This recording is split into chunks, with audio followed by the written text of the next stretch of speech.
Biwix, bonsoir. Bonsoir. Nous vous recevons pour une chaîne internet qui s'appelle Thinkerview. Nous sommes en direct. On aurait dû faire un débat avec Laurent Alexandre, mais Laurent Alexandre a eu un empêchement personnel. Il va nous proposer d'autres dates, donc on va réorganiser cette interview et ce débat ultérieurement au mois de juin, si possible. Est-ce que vous pouvez vous présenter succinctement ? Oui, je suis donc Philippe Biwix, je suis ingénieur, j'ai 47 ans. Et à mes heures perdues, de manière assez interstitielle, j'écris des essais, je fais quelques conférences de ci, de là sur la question technologique au sens large et notamment la question des ressources et des questions environnementales. Alors Laurent Alexandre n'est pas là, c'est dommage. On le salue, peut-être qu'il regarde la vidéo pour se préparer pour le mois de juin. Il doit être dans son train là. Est-ce que Laurent Alexandre a un raisonnement qui vous pose problème dans sa capacité à projeter ce raisonnement sur notre société à court et moyen terme ? Alors bon, c'est un petit peu difficile parce qu'il n'est pas là ce soir, mais c'est vrai que j'ai révisé un peu Laurent Alexandre ces derniers jours. Et il y a un certain nombre d'écrits et de positionnements qui me posent d'énormes problèmes en tant que modeste ingénieur. Alors j'ai dû réviser par exemple mon échelle de Kardashev. Alors bon, un petit rappel. Voilà, alors c'est la fiche Wikipédia, très modestement, Nikolai Kardashev. Donc c'est quelqu'un qui en fait travaillait sur les programmes de type SETI, en fait recherche d'intelligence extraterrestre, et qui a un peu théorisé des échelles de consommation d'énergie qui permettraient éventuellement de découvrir des civilisations galactiques très avancées. Alors l'échelle de Kardashev, c'est niveau 1, c'est on consomme toute l'énergie disponible sur une planète. Niveau 2, on consomme toute l'énergie disponible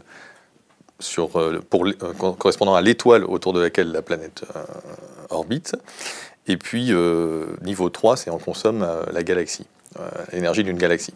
Alors, ça paraît un peu stupide. Alors, pourquoi est-ce que je parle de cette échelle de Kardashev ? Parce que Laurent Alexandre a commis, la semaine dernière, je crois, ou la semaine précédente, une tribune sur le fait que l'humanité allait consommer de plus en plus d'énergie. Le fait est qu'on consomme effectivement de plus en plus d'énergie et qu'on allait finir par atteindre un niveau de civilisation galactique de niveau 2, je crois, dans la consommation d'une étoile complète. Alors, comment est-ce qu'on fait ça de manière assez concrète ?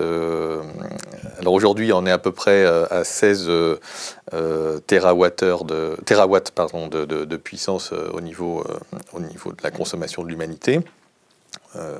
Peu importe ce que ça donne comme chiffre de consommation annuel, mais c'est à peu près 1/10 millième, on va dire pour faire simple, de l'énergie qui serait disponible de ce qu'on reçoit du Soleil. Donc on est à 1/10 millième du niveau 1. Mais alors avec 2% de croissance, en fait, tout ça va très vite. Alors 2%. 1/10 du niveau 2. Non, 1/10 millième du niveau 1. Donc on est à 1/10 millième. C'est d'ailleurs ce que les partisans des énergies renouvelables, l'énergie solaire, elle est non seulement disponible pour des centaines de millions, des milliards d'années, jusqu'à ce que le Soleil ait un petit problème, mais on en consomme une très très petite partie en termes du flux incident qui arrive effectivement sur la planète. Donc non, c'est 1/10 millième du niveau 1. Alors, si on fait 2% de croissance, j'ai fait tourner mes petits tableaux Excel assez simples, par an, c'est à peu près ce qu'on fait sur la consommation électrique depuis quelques décennies, entre 1 et 2%, un peu plus par an. Alors, en fait, ça va très vite. C'est le principe des exponentielles. Donc en 37 ans, on double la consommation quand on fait plus de 2% par an. Ça marche pareil avec le livret de caisse d'épargne. Et puis on fait x7 en un siècle. Et puis en 1000 ans, on fait x400 millions. Et pour faire 10 milliards, fois 10 milliards, c'est-à-dire passer de l'échelle de niveau 1 au niveau 2 et de l'échelle niveau 2 au niveau 3, il faut juste 1600 ans, je crois, il faut faire le calcul.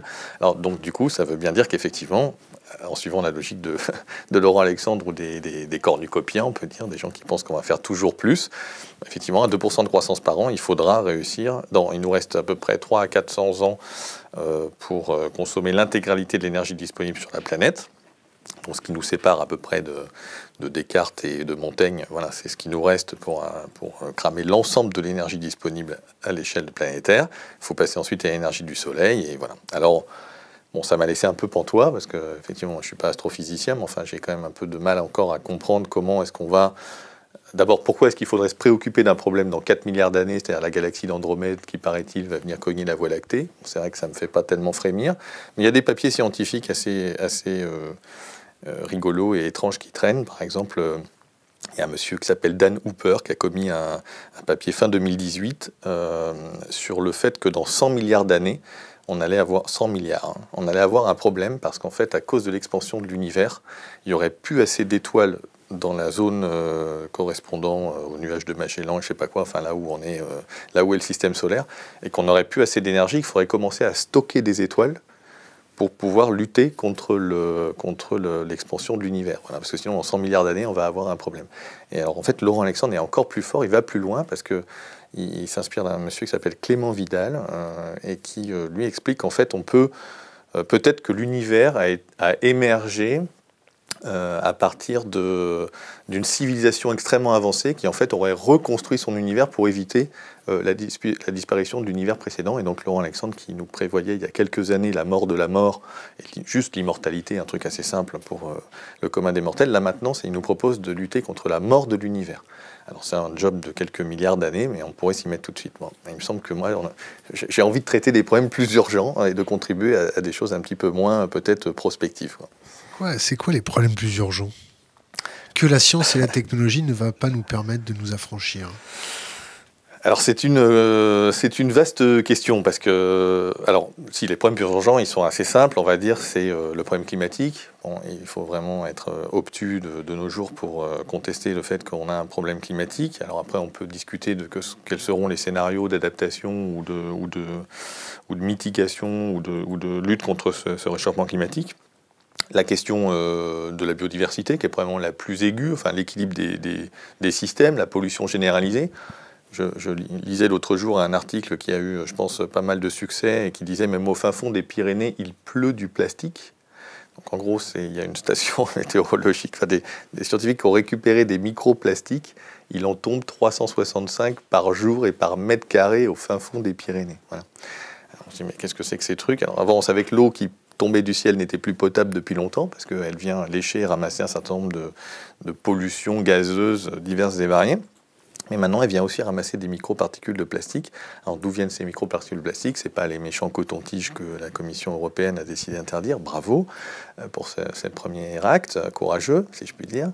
Ça vient en fait notamment de l'usure des pneus de voitures, de la poussière des villes, de l'érosion du monde, de l'usure de tous les objets qu'on utilise et qui en fait créer des microplastiques, c'est-à-dire que même s'il y en avait une voiture dite propre, même si son énergie était propre, même si sa fabrication était propre, même si la gestion des déchets était propre, rien que rouler, c'est un tiers des microplastiques primaires qui finissent dans l'océan chaque année.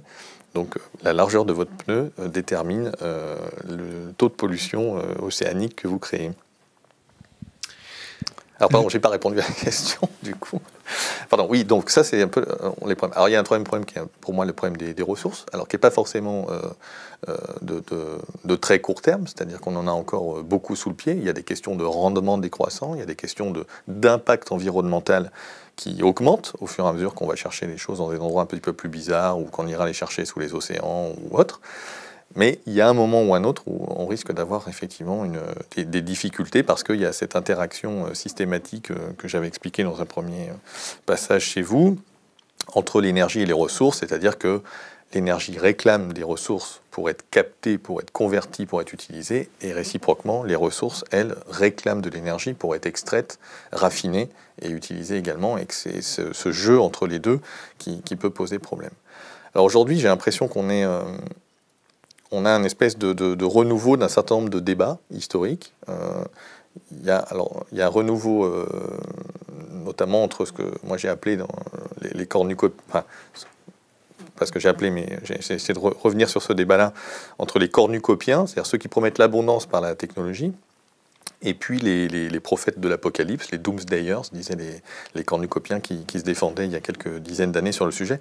Et c'est en train de revenir complètement au goût du jour, de la même manière d'ailleurs que, par exemple, le débat démographique est en train de réapparaître. Je ne sais pas si vous avez noté ça, mais on voit venir un petit peu dans les magazines, sur Internet, etc. Il y a des livres qui commencent à être publiés sur le sujet, et voilà, qui étaient des débats prégnants dans les années 50, 60, 70, qui ont un peu disparu dans les années 80-90, parce que fin de l'histoire, chute de l'URSS, etc., du bloc soviétique, et puis qui là réapparaissent à l'orée des années 2020, et donc qui sont en train un peu de s'exacerber. Moi, ce que j'ai essayé de montrer dans mon dernier bouquin, c'est en fait ce débat-là, c'est assez rigolo parce qu'il a même, on pourrait dire qu'il a quelques dizaines d'années, mais il a bien plus que ça. Il a même plusieurs siècles en réalité. La promesse de l'abondance par la technologie appliquée, elle démarre avec Francis Bacon, la Nouvelle Atlantide en 1621 par là de mémoire, enfin vérifier la date. Donc, lui va théoriser pour la première fois le fait que la science, d'abord, peut être systématisée, la science expérimentale qui permet aussi de découvrir des choses, de tester des choses, et qu'on va pouvoir l'appliquer dans toute une série de domaines, dans la chimie, dans la production de matériaux, dans la médecine, etc. Et d'ailleurs, ça donnera, son ouvrage donnera contribuera à créer l'Académie royale des sciences en Angleterre, et puis ensuite sur le même schéma en France et ailleurs. Et donc, en fait, dès le début du XVIIe siècle, il y a cette promesse un peu de... Voilà, la science va permettre le progrès du genre humain. Le fait est que, sur beaucoup de critères, ça l'a effectivement permis. On ne va pas nier ça, évidemment. Alors, en fait, très vite, ce qui est intéressant, c'est qu'il ne faut pas attendre la loi de Moore des microprocesseurs et puis, je ne sais pas, la puissance de calcul et les dernières découvertes en médecine pour que les promesses, un certain nombre de promesses arrivent très vite. C'est-à-dire que dans le sillage de Francis Bacon, on retrouve assez rapidement des écrits dès le XVIIe siècle, XVIIIe siècle, où en fait des penseurs, des philosophes vont s'emballer un petit peu en disant effectivement il y a un progrès phénoménal à ce moment-là, un progrès de la connaissance, donc en chimie, enfin, dans plein de domaines. Et l'alchimie va vraiment devenir de la chimie scientifique au XVIIIe. Et très vite, en fait, les promesses qui sont les mêmes promesses qu'aujourd'hui vont apparaître. C'est-à-dire des promesses sur le toujours plus loin, toujours plus fort, toujours plus vite, toujours plus de consommation, donc on va dire des promesses cornucopiennes. Alors, c'est-à-dire qu'en gros, la terraformation de Mars, que plus ou moins nous propose soit Elon Musk, soit Jeff Bezos, est déjà là au XVIIIe siècle. Il y a déjà des gens qui disent on va aller sur la Lune, on va voyager aussi facilement sur la Lune que dans les Amériques, dit par exemple un philosophe anglais comme Joseph Glanville, qui dit aussi au passage qu'on va réussir à faire rajeunir les cheveux gris. Donc c'est pas les promesses de repousser l'âge de la mort, en fait, datent du XVIIe siècle. Elles sont déjà là. Fake news. Fake news, puisque la preuve en est, alors que le marché accessible est juste gigantesque, je peux en témoigner. Si on prend juste même les soins capillaires, on est en dizaines de milliards de dollars au niveau mondial. Et les transhumanistes qui nous proposent de repousser l'âge de la mort n'arrivent pas à repousser l'âge de la mort des cheveux. C'est quand même assez hallucinant, parce qu'un cheveu, je veux bien que ça soit compliqué, mais c'est quand même sans doute moins compliqué qu'un corps humain complet, un foie, des poumons, un intestin grêle, que sais-je. Bon, donc c'est vrai qu'on peut se poser des questions. Donc cheveux gris dès le XVIIe siècle. Ensuite, au XVIIIe siècle, il y a des penseurs assez connus, Condorcet par exemple, esquisse des progrès de l'esprit humain, qui va, dans les mêmes termes, dire voilà, on va réussir à repousser l'âge de la mort, à augmenter l'espérance de vie. Il ne va pas jusqu'à parler d'immortalité, mais il en est très proche. Il n'y a aucune raison qu'on n'augmente pas l'espérance de vie humaine de manière indéfinie. Et en face de l'autre côté de la Manche, il y a un monsieur qui s'appelle William Godwin, qui est aussi philosophe, un peu son pendant anglais, et qui lui va franchir le pas et va dire oui, on peut aller jusqu'à une civilisation d'êtres immortels. Et d'ailleurs, ça sera une civilisation d'adultes, il n'y aura plus d'enfants. Il le dit pertinemment, ce qui est assez intéressant, parce que dans le discours transhumaniste aujourd'hui, on n'entend personne qui dit promis, on va repousser l'âge de la mort, mais il n'y aura plus d'enfants, parce qu'il faut être d'accord là-dessus. Donc, il dit, comme ça, la vérité n'aura plus besoin de faire son parcours à nouveau tous les 30 ans. Il dit, finalement, on aura appris une seule fois, et on aura appris à ne pas se battre, on aura appris la démocratie, on aura appris un certain nombre de choses comme ça, et il n'y aura pas besoin à chaque génération de redémarrer et de refaire les mêmes erreurs, donc ça sera une civilisation absolument idéale. Alors, pour l'anecdote, William Godwin, c'est le papa de Mary Shelley.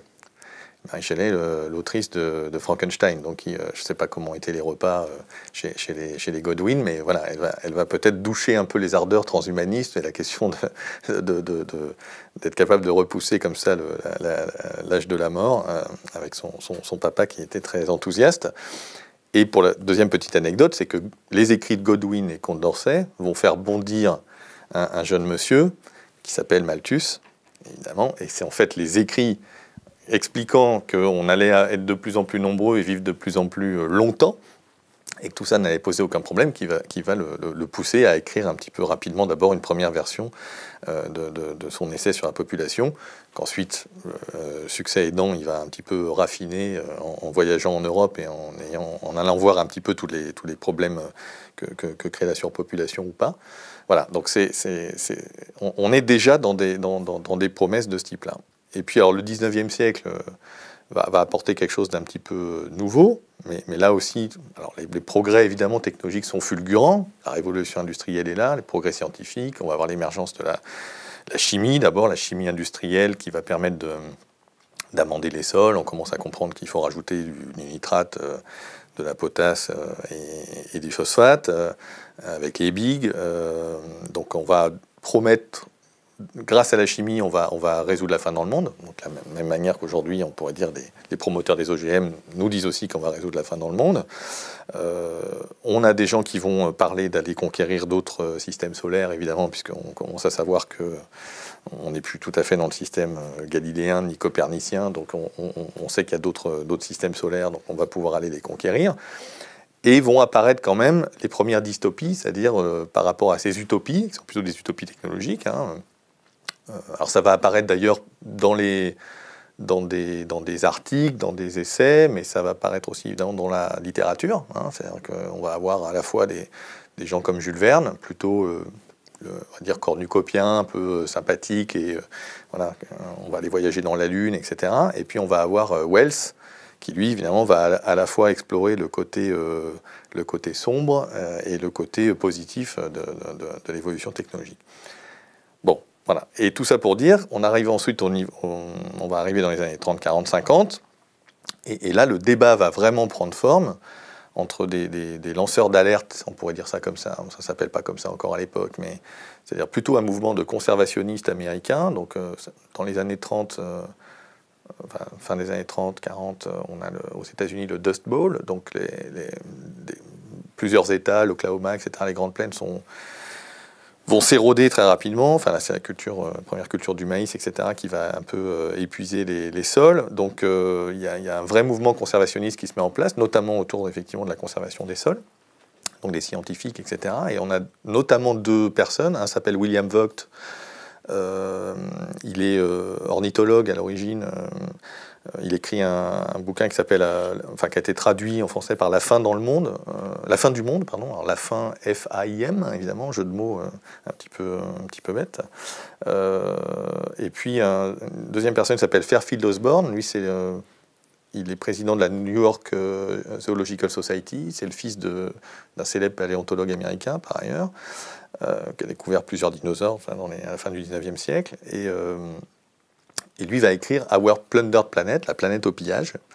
Donc il va à la fois parler du pillage des ressources, au sens ressources renouvelables, donc les forêts, les sols, justement, l'épuisement des sols par l'agriculture.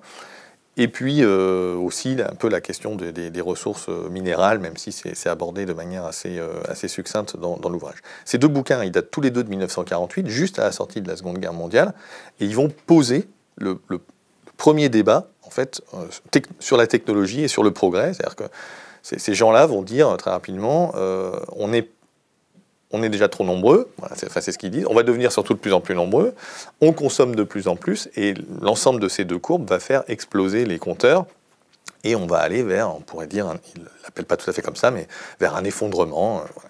Et donc ils vont écrire pendant toutes les années 50, ils vont écrire pendant les années 60. Dans les années 60, ils sont rejoints par un monsieur qui s'appelle Paul Ehrlich. Paul Ehrlich, 1968, The Population Bomb, la bombe P en français, et donc alors lui, il est biologiste aussi, c'est un spécialiste des papillons à l'origine, Ehrlich. Et donc voilà, ils vont continuer comme ça. René Dumont, premier candidat, si on passe côté français, à la présidentielle de 60, je ne sais plus combien, 12 peut-être, non, il n'y a pas de présidentielle 72, peu importe, 74. Va écrire en 66 un livre qui s'appelle « Nous allons à la famine » et qui prévoit la famine mondiale autour des années 80. Quoi. Donc on est quand même dans des écrits assez sérieux. Enfin, je veux dire, aujourd'hui, il y a des bouquins qui sortent et qui disent la même chose. Mais voilà, ce débat-là, il est déjà ici. Et alors, ce qui est intéressant, c'est que très vite, dès la fin des années 40 aussi, au tout début des années 50, on va avoir en face des gens, alors là, c'est pas des gens qui sont tellement issus du monde scientifique ou des sciences dures, c'est plutôt des gens issus des sciences sociales, des économistes, des futurologues. Le métier de futurologue est inventé.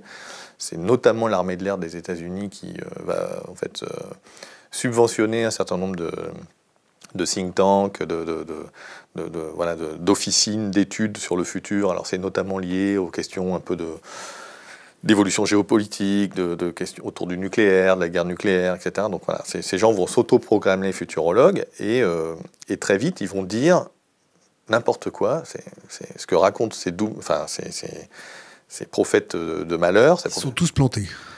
Alors, oui, exact. Ils se plantent, et l'énorme erreur qu'ils font, c'est qu'ils négligent le progrès technologique. Qu'est-ce que c'est que cette histoire? Ils nous projettent des courbes, des trucs, mais il y a du progrès technologique, il y en a eu pendant tout le 19e siècle, il est fulgurant, il a été fulgurant notamment entre les deux guerres, enfin, grâce aux deux guerres mondiales. Et donc, c'est tout à fait le contraire. Au lieu d'aller vers un monde qui est plus contraint, qui est plus difficile, qui va mener à des pénuries, on va au contraire faire un monde de l'abondance grâce aux technologies. Alors il y a des gens, la plupart ont été oubliés, mais par exemple Buckminster Fuller, donc l'inventeur du dôme géodésique, qui est un architecte un peu touche à tout, qui lui va dès les années 30, mais il va surtout écrire dans les années 50, il invente le concept d'éphéméralisation, donc on dirait aujourd'hui dématérialisation, et il dit, vous voyez, il y avait des fils de télégraphe en cuivre, on a inventé la radio, voilà, maintenant on transmet les informations par ondes radio, il n'y a plus besoin de télégraphe, donc on va économiser des ressources et on va faire plus avec moins de ressources. On va réussir à avoir plus de services, plus de confort, et même les bâtiments, regardez, moi au lieu de faire des trucs en poteau-poutre, béton, hyper lourd, etc., on va faire des dômes géodésiques, je les ai inventés, ça tombe bien, et c'est beaucoup plus léger, et c'est des structures qui consomment moins de ressources. Et puis vous avez donc ces futurologues, alors on a oublié un peu leur nom, il y a des gens comme Alvin Toffler, qui a écrit La Troisième Vague, des gens comme Herman Kahn. Herman Kahn, lui, justement, travaillait pour l'armée de l'air américaine, qui va écrire l'an 2000, il écrit ça en 1967-1968, c'est un best-seller mondial. Hein. Et alors, quand vous reprenez le bouquin 50 ans après, c'est juste hallucinant. Donc c'est les bases lunaires, les voitures volantes, les riches, en gros, parce qu'ils ont des fusées hypersoniques, et les pauvres, eux, se baladent dans des bétaillères supersoniques, parce que voilà, ils n'ont pas les moyens de se payer une fusée personnelle. On repousse l'âge de la mort. On imagine qu'on va faire une conquête, effectivement, galactique, déjà, qui commencera d'abord, évidemment, par l'installation de bases lunaires. Et jusqu'au tout début des années 80, un monsieur assez truculent, Julian Simon, économiste, qui écrit en 1980 un bouquin qui s'appelle The Ultimate Resource, qui parle de... Alors, Ultimate Resource, c'est la ressource ultime, parce que les géologues parlent de ressources ultimes, donc c'est un clin d'œil à la question de est-ce qu'il y aura pénurie ou pas de ressources géologiques. Et ce gars va dire non, la ressource ultime, c'est l'homme, c'est l'être humain, parce que plus on sera nombreux, plus on aura des chercheurs, des techniciens, des ingénieurs, plus on va repousser la pénurie, parce qu'au contraire, justement, on va faire du progrès technologique. Et lui, en 81 ou 82, il dit qu'on va démarrer l'exploitation lunaire, minière en 1990, et qu'avant l'an 2000, on aura 50 millions de tonnes de panneaux solaires autour de la Terre pour fournir l'ensemble de l'électricité qui sera nécessaire. Donc c'est quand même des gens qui faisaient déjà des projections très rapides. On voit d'ailleurs qu'aujourd'hui, on est en 2019 et on a des gens qui se projettent assez rapidement sur 2025, 2030, maximum 2035, parce que justement les exponentiels qui montent jusqu'au ciel très rapidement, une fois qu'on est dans le creux de la courbe, donnent envie un peu à tout le monde de s'emballer. Mais voilà, c'est pas la première fois qu'on nous fait le coup, qu'on nous dit qu'on va aller vers l'abondance, qu'on a toutes les solutions, que la science a trouvé. Voilà. Mais aussi, c'est pas la première fois qu'on nous fait le coup.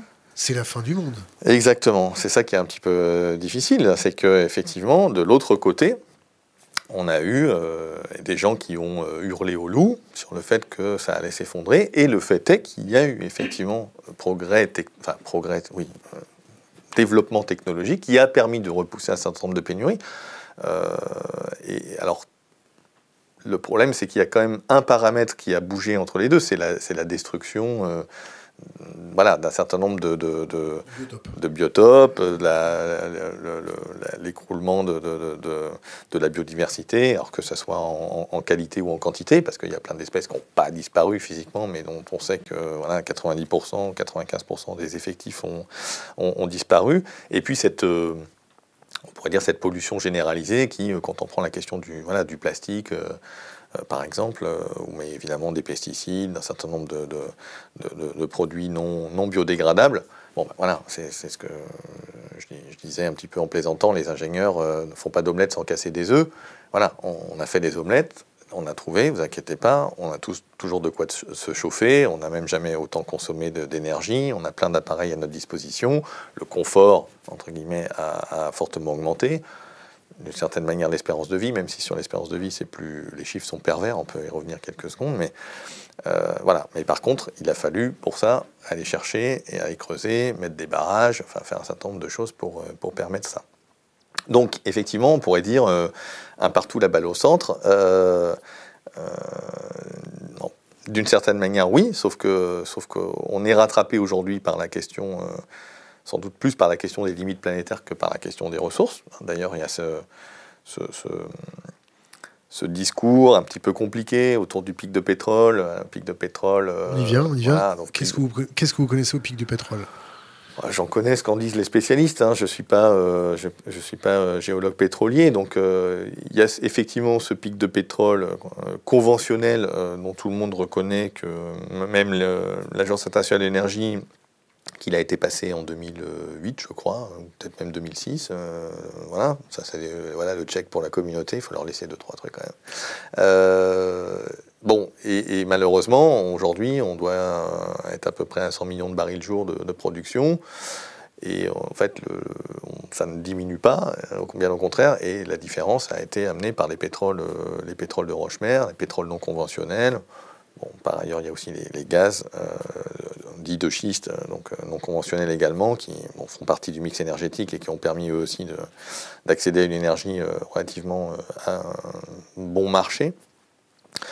Et donc voilà, on sait aujourd'hui, enfin on commence à dire aujourd'hui, oui. Alors, enfin, il y a deux positions. On pourrait dire, il y a une première position qui est une position, on pourrait dire un peu écolo, qui est de dire il y en a tellement dans le sous-sol, et le fait est qu'il y en a beaucoup, et alors si je rajoute les hydrates de méthane et je sais pas quoi, les trucs du permafrost, c'est juste colossal. Donc il faut en laisser 80% dans le sous-sol, parce que sinon ça va être la bérésina climatique. Le fait est qu'on est quand même un peu parti pour ça, hein, pour l'instant. Je ne vois aucun signal, on pourra y revenir un peu plus tard, mais qui permettent de dire que la tendance s'inverse. Le réchauffement climatique, on a entendu une géographe il n'y a pas très longtemps sur un plateau télé dire « Mais vous savez, dans les pays du Nord, ils sont très contents avec le réchauffement climatique, ça leur ouvre des routes commerciales. » Alors ça, ça ouvre le passage du Nord-Ouest, donc ça raccourcit de quelques semaines la version Chine-Europe ou Chine-États-Unis. Bon, alors c'est l'été d'abord pour l'instant, parce qu'on n'est pas encore à un niveau de réchauffement climatique qui fait qu'il n'y aurait plus de glace l'hiver. Enfin, après tout, ça pourrait bien venir. Il y a peut-être effectivement, enfin c'est même probable, des endroits où le réchauffement climatique planétaire peut être intéressant, j'en sais rien. En Russie, ils sont plutôt branchés par le réchauffement climatique. Enfin, ça peut mettre des terres en culture, etc. Donc ils ne sont pas du tout stressés, à ma connaissance, de ça. Ils sont un peu stressés par les épidémies de malaria, le paludisme, tous les insectes et les virus qui étaient relativement circonscrits. Alors oui, est-ce qu'il y a quelques trucs du paléolithique qui traînent peut-être et qui vont se réveiller? Bon oui, effectivement. Alors ça, c'est l'autre... on peut faire la liste des 10 plaies d'Égypte, effectivement. La question, c'est... Alors, finir sur les ressources, peut-être. C'est-à-dire que moi, je ne pense pas que les ressources... il y avait la vision écolo qui est de dire qu'il faut en laisser 80% dans le sol. Mais on ne comprend pas bien comment on va réussir à s'auto-contraindre en disant oui, il ne faut surtout pas les exploiter, puisque évidemment, il faudrait que tout le monde soit d'accord pour les laisser dedans. Le premier qui fait un trou, l'autre va dire attends, pourquoi toi tu vas le chercher et moi pas? Donc on voit que ça va être très compliqué. Il y a une version plus économiste, peut-être. Enfin, la Norvège qui a renoncé à l'exploitation d'un de ses principaux champs pour des questions écologiques. Oui, alors je ne sais pas si c'est pour des... Est-ce que c'est pour des raisons écologiques ou c'est pour se dire je garde quelques... C'est vrai que la Norvège est un peu spéciale d'un point de vue géographique parce que déjà il y a une partie hydroélectrique qui est énorme. Donc effectivement, ils ont eu la capacité à s'affranchir quand même d'un certain nombre de... Ils font plus facilement de l'électromobilité. Voilà, ils peuvent décarboner parce qu'ils ont effectivement un espèce de scandale géographique, si je puis dire, sur les énergies renouvelables. C'est l'exception qui confirme la Voilà, règle. bon, donc peut-être ils peuvent faire ça. Alors après, il se trouve que le fonds de retraite norvégien voilà, a fait tout son beurre sur la production d'hydrocarbures dans les années 70, 80, 90. Et voilà, aujourd'hui, ils peuvent investir et disent on sort du charbon, etc. Très bien. Fonds souverains. Voilà, mais bon, voilà, personne n'est tout à fait clean, soit dans le présent, soit dans le passé, ça dépend des cas. Donc on peut parler de dette climatique et d'autres sujets comme ça. Bon, voilà. Non, l'autre vision, qui est une vision plus économiste ou plus géologico-énergétique, on pourrait dire, c'est le fait de dire non, en fait, il y a des bulles. Ces gaz de schiste, ces pétroles de roche-mère, c'est des bulles. Ce sont des bulles. Il y a une espèce il y a trop d'argent, ça c'est pour le coup c'est vrai, on sait, le quantitative easing déverse des quantités phénoménales d'argent disponible. Quand vous avez de l'argent, c'est-à-dire en gros des électrons quelque part sur un disque dur, vous dites oulala, qu'est-ce que je vais faire de cet argent? Si vous prêtez à la Suisse ou à l'Allemagne, c'est à taux d'intérêt négatif, pas terrible, et donc il faut trouver des endroits où investir. Alors ça peut être les startups d'Elon Musk ou bien des trucs... des startups de Laurent Alexandre. Éventuellement, ou effectivement des exploitations un petit peu plus farfelues peut-être, et donc il y a des... Mais c'est très difficile de réussir à se faire une opinion complètement tranchée. Mais voilà, il y a des gens qui disent qu'il y a un peu un phénomène de bulle dans cette exploitation, dans cette courbe de croissance incroyable de production de pétrole non conventionnel aux États-Unis, hein, qui aujourd'hui c'est redevenu un producteur majeur, je crois même peut-être le premier producteur de pétrole au monde, alors qu'ils étaient ultra dépendants il y a 10-15 ans. Donc c'est juste hallucinant, effectivement, c'est incontestable. Mais voilà, mais il y a des gens qui disent ça va pas durer parce que en fait non ça va se retourner parce qu'en fait c'est une bulle financière, c'est une production qui consomme beaucoup de ressources, beaucoup d'énergie pour produire et qu'en fait en réalité ça va s'écrouler. Bon voilà, il y a ces deux visions là.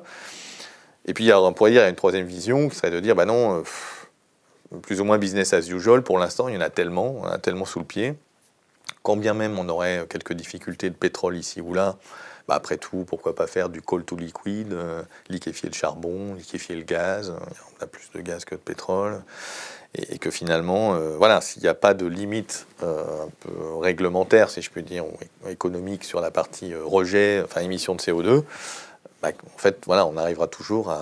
Enfin, pas toujours, pas jusqu'à la civilisation galactique de niveau 2, mais en tout cas pour quelques années, décennies, j'en sais rien, on arrivera bien à combler un déficit éventuel. Et donc il y a voilà, en permanence cette espèce de jeu à se faire peur ou pas sur le mode ah là là, mais il va falloir découvrir l'équivalent d'une Arabie Saoudite dans les 10 ans ou dans les 5 ans, qui est en fait souvent un jeu d'ailleurs porté plus par les acteurs pétroliers eux-mêmes, hein, sur le mode ouvrez-nous un peu vos marchés, là, l'Iran, le Venezuela, le truc, parce qu'il faut mettre des choses en production. C'est pas vraiment forcément un discours qui est porté par les écolos.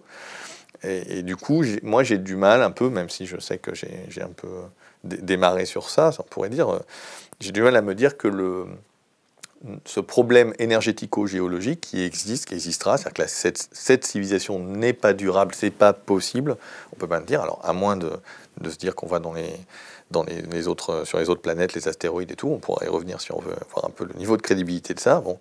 Mais j'ai du mal à croire que c'est ça qui fasse basculer. Voilà. Pourquoi c'est pas crédible d'aller chercher des astéroïdes, de mettre des astéroïdes en orbite autour de la Terre et de les exploiter? Pourquoi ça vous paraît surréaliste? Alors il y avait je crois que c'est dans Nicolas Georgescu-Roegen, un des papes de la décroissance, qui est dans un de ses bouquins ou dans un de ses articles. Pour des gourous. Oui, gourous, ou des saints, je sais pas. Quand on vous dit, voilà, il y a les nouveaux gourous qui émergent, les collapsologues, ouais. les catastrophisologues, les Cassandres, ceux qui voient tout en noir. Quand on vous dit que vous êtes une Cassandre, ça vous fait quoi? Moi, je suis le moins catastrophiste de mes amis collapsologues, de loin, je pense. C'est-à-dire que moi, je crois plus à une... À nouveau, d'abord, je pense qu'il ne faut pas hurler au loup trop vite et trop fort. C'est-à-dire que prétendre, par exemple, que l'effondrement est inéluctable avant 2030 me paraît... écologique.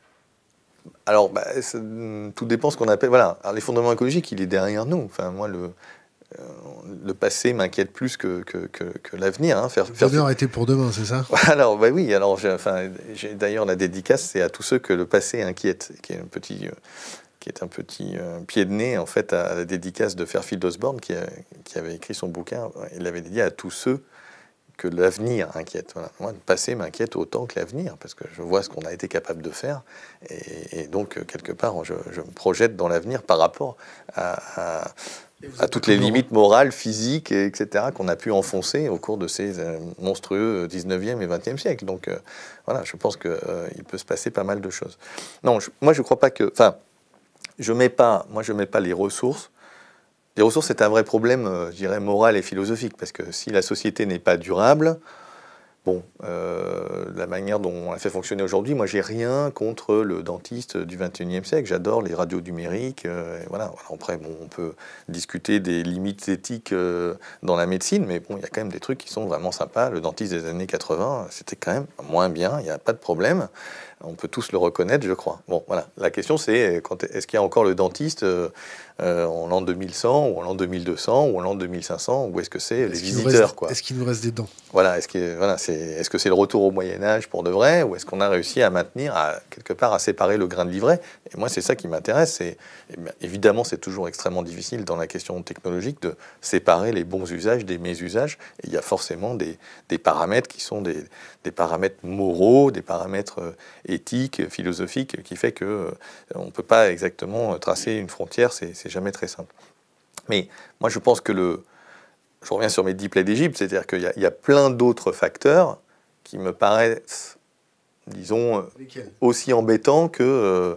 alors, pour le coup, j'en suis pas un spécialiste, mais on pourrait dire des questions d'antibiorésistance, par exemple, des questions de la version grippe aviaire plus, parce que, à force de mélanger des élevages concentrationnaires de cochons, de poules et d'humains, tout ça finit par muter un peu de temps en temps. Et puis voilà, je ne sais pas, est-ce que ça peut donner quelque chose de compliqué ou pas. La question financière, évidemment, la bulle financière, la prochaine bulle, elle éclate pas. On sauve les banques, on les sauve pas. C'est systémique, c'est pas systémique. Et dans tous les esprits, je pense, notamment des gens qui y travaillent. Qu'est-ce qu'on peut trouver d'autre? Les questions de déliquescence de la société. Je crois qu'il y a des bouquins en ce moment qui marchent bien, et sur l'archipel français, par exemple, et le fait que on est peut-être en train de faire de plus en plus, au lieu de faire de réussir à faire société, on est en train d'atomiser peut-être les différentes valeurs, les différentes manières de voir les choses, et que est-ce que peut-être que ça sera plus compliqué dans le monde de demain, et qu'au lieu d'aller finalement vers le village global, planétaire, fantastique, avec des consommateurs informés, l'économie circulaire, l'économie durable, peut-être en fait non, finalement on va vers des mondes plus nucléarisés, avec des conflits potentiels plus importants, des gens qui se comprennent moins bien. Finalement, on aura peut-être des outils c'est même certain qu'on aura des outils très performants de traduction, mais on se comprendra quand même moins bien, même si on est capable de parler la même langue, parce qu'on n'aura pas le même système de valeurs. Alors c'est pas forcément nouveau, mais on peut se dire que ça peut prendre des ampleurs, à mon avis, importantes. La question politique, on sait bien que à chaque élection, on serre un peu les fesses de ci, de là, sur à quelle sauce on va être mangé, ou tel pays, on prend le Brésil, machin, États-Unis. Bon, moi, je suis pas spécialiste de tout ça, mais je constate comme un citoyen que il y a plein d'autres choses, et que le premier problème n'est peut-être pas le fait d'avoir, je sais pas quoi, une pénurie d'indium pour les écrans tactiles, parce que ou les écrans plats. bon, on survit sans écran tactile dans les boulangeries, peut-être. Bon, à un moment, il faudra peut-être flécher de manière un peu plus intelligente tel ou tel produit, telle ou telle pénurie. Il y a aussi cette formidable capacité d'innovation et d'adaptation, le fait est, hein, enfin, pour le meilleur et pour le pire. Vous prenez le point de du vue de système. Laurent Alexandre, non? Non, mais juste sur le fait que, effectivement, face à des pénuries potentielles de tel ou tel produit, en tout cas conjoncturelles ou ponctuelles ou temporaires, il y a quand même des réactions, il y a un peu d'innovation. Enfin, je ne sais pas, tous les produits, les métaux rares, les machins qu'on utilise dans nos smartphones, etc. Bon, derrière, il y a toujours des histoires de performance ou de prix. Donc, dans un smartphone, j'avais fait le calcul dans une discussion avec Guillaume Pitron, enfin après une discussion avec Guillaume Pitron, et j'avais calculé qu'il y avait moins de 2 euros de métaux rares, de terres rares, de tout ce qu'on veut dans un smartphone. Moins de 2 euros. La moitié, c'est de l'or dans le microprocesseur, 30 mg à 30 000 euros. Ça fait de l'ordre de 1 euro ou un peu moins. Et puis le reste, quelques poudres de perlimpinpin, palladium, platine, que sais-je, mais en quantité tellement petite que ça représente peanuts à la fin. 2 euros dans un smartphone. Donc se dire que le monde va s'écrouler parce que, je sais pas, on va se retrouver avec des produits qui peut-être à un moment vont décupler en prix, si ça décuple, ça coûtera 20 euros dans le smartphone. À ma connaissance, un smartphone, il y a plein d'autres. On n'achète pas à 2 euros, on l'achète bien plus cher. On achète parce qu'il y a de la marge, parce qu'il y a du développement, parce qu'il y a de la fabrication, parce qu'il y a plein de choses comme ça. Des taxes? Des taxes, oui, de la TVA, évidemment, et puis de l'amortissement des usines, voilà. Donc, du coup, bon, évidemment qu'à un moment, à nouveau, la contrainte, elle va arriver, elle arrivera, je ne sais pas sous quelle forme et comment. À mon avis, moi, je préfère la désescalade, on pourrait dire, ou une sorte de débâcle, plutôt que de dire effondrement. Je ne pense pas qu'il y ait effondrement, je pense pas qu'il y ait... ou alors, il sera protéiforme, il dépendra de... Ce sera plus une lente agonie? Ouais, moi, je verrais ça comme ça, effectivement, une lente descente énergétique, et à nouveau, qui pourra tout à fait être dual d'un point de vue social. C'est-à-dire qu'il y a des gens qui continueront à se payer des choses très chères et qui pourront continuer à se déplacer très bien, et puis d'autres peut-être qui seront plus contraints. Est-ce que c'est pas déjà un peu le cas aujourd'hui? Bon, c'est aux gilets jaunes? Oui, alors les gilets jaunes... Oui, les gilets jaunes. Alors les gilets jaunes, j'aurais plus loin, parce que je pense que je pense pas que bon, il y a cette espèce effectivement d'éléments déclencheurs de la taxe carbone qui effectivement peut-être met le feu aux poudres, mais je pense que c'est beaucoup plus profond. Le mouvement des Gilets jaunes, il y a vraiment une question sur la question démocratique, sur la question de cette déconnexion entre les élites et puis le petit peuple, si je puis dire, voilà, qui est rapidement venu au devant de la scène, je pense. En tout cas, voilà, c'est comme ça que peut-être que les médias ont traité le sujet. Mais... Voilà, donc du coup, voilà, moi je vois, voilà, il y a toute une série d'éléments qui peuvent être très très embêtants, qui vont rendre le monde très très compliqué, mais il l'est déjà de toute manière très compliqué. Voilà, les ressources et l'énergie, c'en est un parmi d'autres. Est-ce que c'est... Voilà, je suis ingénieur et peut-être moins déterministe que d'autres collègues ingénieurs, et je ne suis pas certain que ça soit effectivement un élément déclencheur. On en a tellement sous le pied, à nouveau, je regarde la consommation la consommation, par exemple, de carburant. Imaginons qu'on ait effectivement un pic de pétrole qui passe et que ça devient vraiment tendu et qu'il faille faire moins 5% par an, ou je sais pas, moins 3% par an pendant 10, 20, 30 ans. Bon, du coup, ça va très très vite, quelque part, mais aujourd'hui, il y a peut-être 30% de la consommation de pétrole qui est une consommation purement de loisirs, enfin, de pétrole dans les voitures. Parce que c'est les week-ends, c'est les vacances, c'est pas juste la partie contrainte des déplacements domicile-travail, c'est pas juste la partie contrainte des camions qui doivent alimenter les supermarchés parisiens, c'est aussi plein d'autres choses. Donc face à éventuellement une pénurie qui ferait augmenter les prix, il y aura une sorte d'ajustement de comportement. En 2009, après la crise, pendant la crise, les gens sont effectivement partis moins loin en vacances en moyenne. Parce qu'il y avait moins de pouvoir d'achat pour ceux qui pouvaient se le permettre. Qu'est-ce qui vous pose comme problème avec le point de vue de Laurent Alexandre? Est-ce qu'il y a d'autres facettes de ces arguments qui vous hérissent le poil? Oui, il y en a plein. Alors, Moins 3 alors. Bon, alors d'abord, je trouve qu'il il est quand même connu pour ses jugements à l'emporte-pièce, mais je pense que ça, c'est sa marque de fabrique. Donc moi, je suis plutôt toujours un peu dans le doute que dans la certitude. Donc lui, c'est un peu l'inverse, j'ai l'impression. De toute façon, tout dernier papier, il me semble qu'il date d'aujourd'hui ou d'hier. c'est le ministre de l'Agriculture français propose un système qui va amener des centaines de millions de personnes à la famine. C'est lui le prophète de l'apocalypse, c'est plus moi. Alors sur le mode, bah oui, si vous voulez faire du bio, de la polyculture élevage, revenir un peu à ce que faisaient nos grands-parents. Effectivement, il y a eu ces mots un petit peu bizarres du ministre de l'Agriculture. Et ben vous allez mettre, du coup, comme les rendements sont moins importants, on perd 30%, 40% peut-être de rendement en céréales, bah forcément vous allez mettre des centaines de millions de personnes, vous allez faire mourir des centaines de millions de personnes. Mais non, ça marche pas, c'est pas vrai. Aujourd'hui, 70% des céréales mondiales sont utilisées pour nourrir des animaux. Donc, si vous mangez juste 2 fois moins de viande, alors j'admets que dans les pays où il y a des classes moyennes émergentes et en développement, la consommation de viande a plutôt tendance à augmenter, donc il faut, je ne sais pas tout ce que ça pourrait donner au niveau du mix mondial, mais on va juste prendre un pays comme la France. Si on mangeait tous 2 fois moins de viande, je ne parle pas de devenir végétarien et Khmer vert. Il y a des gens qui peut-être veulent ou sont végétariens, et tant mieux. D'autres sont plutôt flexivores, je ne sais pas quoi, mais juste diviser par 2 la quantité de viande, en gros, ça veut dire que le Français moyen mangerait de la viande que le midi ou que le soir, et pas 2 fois par jour, parce que c'est quand même à peu près ça aujourd'hui, ce qu'on sert dans les cantines, etc. Bah, vous libérez des tombereaux de céréales. Donc vous pouvez absolument vous permettre de baisser les rendements. C'est possible, et ça n'emmène personne à la famine. Donc il y a quand même un peu de... Voilà, il y a de la fake news qui traîne dans ces jugements un petit peu rapides. Deuxième point, j'ai pas encore réussi à comprendre ce qu'était vraiment sa position sur l'intelligence artificielle et puis le point de singularité de Kurzweil, vous savez, cette espèce de logique. Alors, il était dans les années 2030, je crois, puis maintenant, il a repoussé à 2045. Alors, ce qui est bien avec les exponentielles, c'est que ça peut être 2042, 2045, en quelques années. De toute façon, on monte très vite au ciel.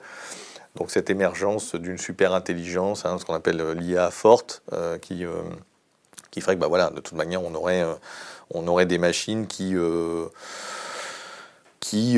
voilà, seraient allez, on va dire ça comme ça, des milliards de fois plus intelligentes que l'ensemble de nos cerveaux réunis. Alors le fait est que je ne suis pas sûr que tous nos cerveaux réunis, ça soit tellement plus intelligent que 2-3 cerveaux réunis. Enfin, on le voit bien avec Internet, où le pire côtoie le meilleur. Mais bon, voilà, une machine, une intelligence artificielle, des logiciels qui permettraient d'avoir une conscience de soi, etc. Puis finalement, prendrait en charge la planète et sa gestion. Et tout ce monde très compliqué, on ne sait pas trop quoi faire pour essayer de stabiliser notre système, ça serait pris en charge par la machine, pour faire simple.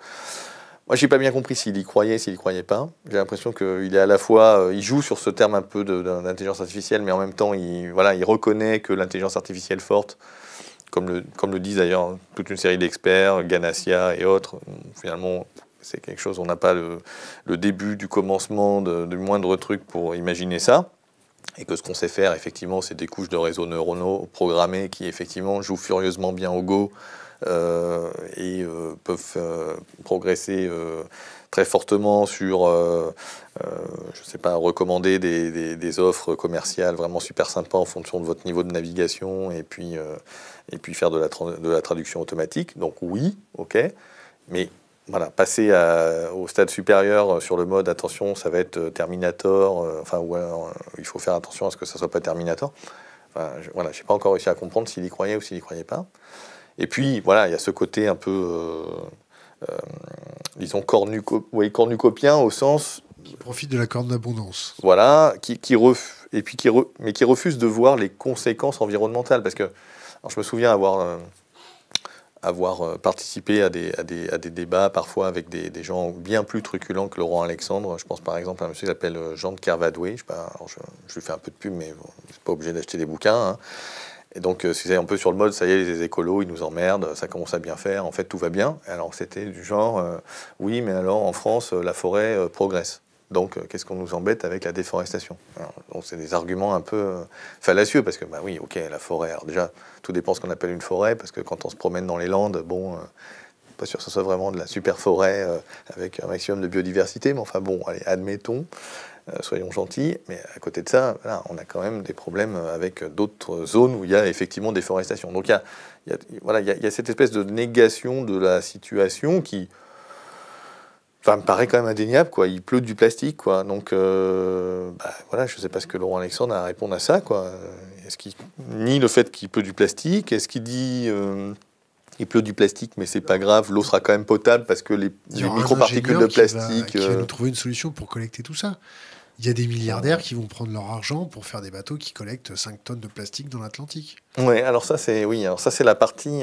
c'est plus que cornucopien, ça, j'en ai parlé un peu aussi. C'est l'économie... Oui, alors moi j'appelle ça l'économie réparatrice. C'est-à-dire qu'en fait, on n'est plus... la techno est tellement formidable que non sellement on va produire vert, on va être dans de l'écologie industrielle, on va... Ceux qui prétendent sauver la planète ne sont pas des gens sérieux.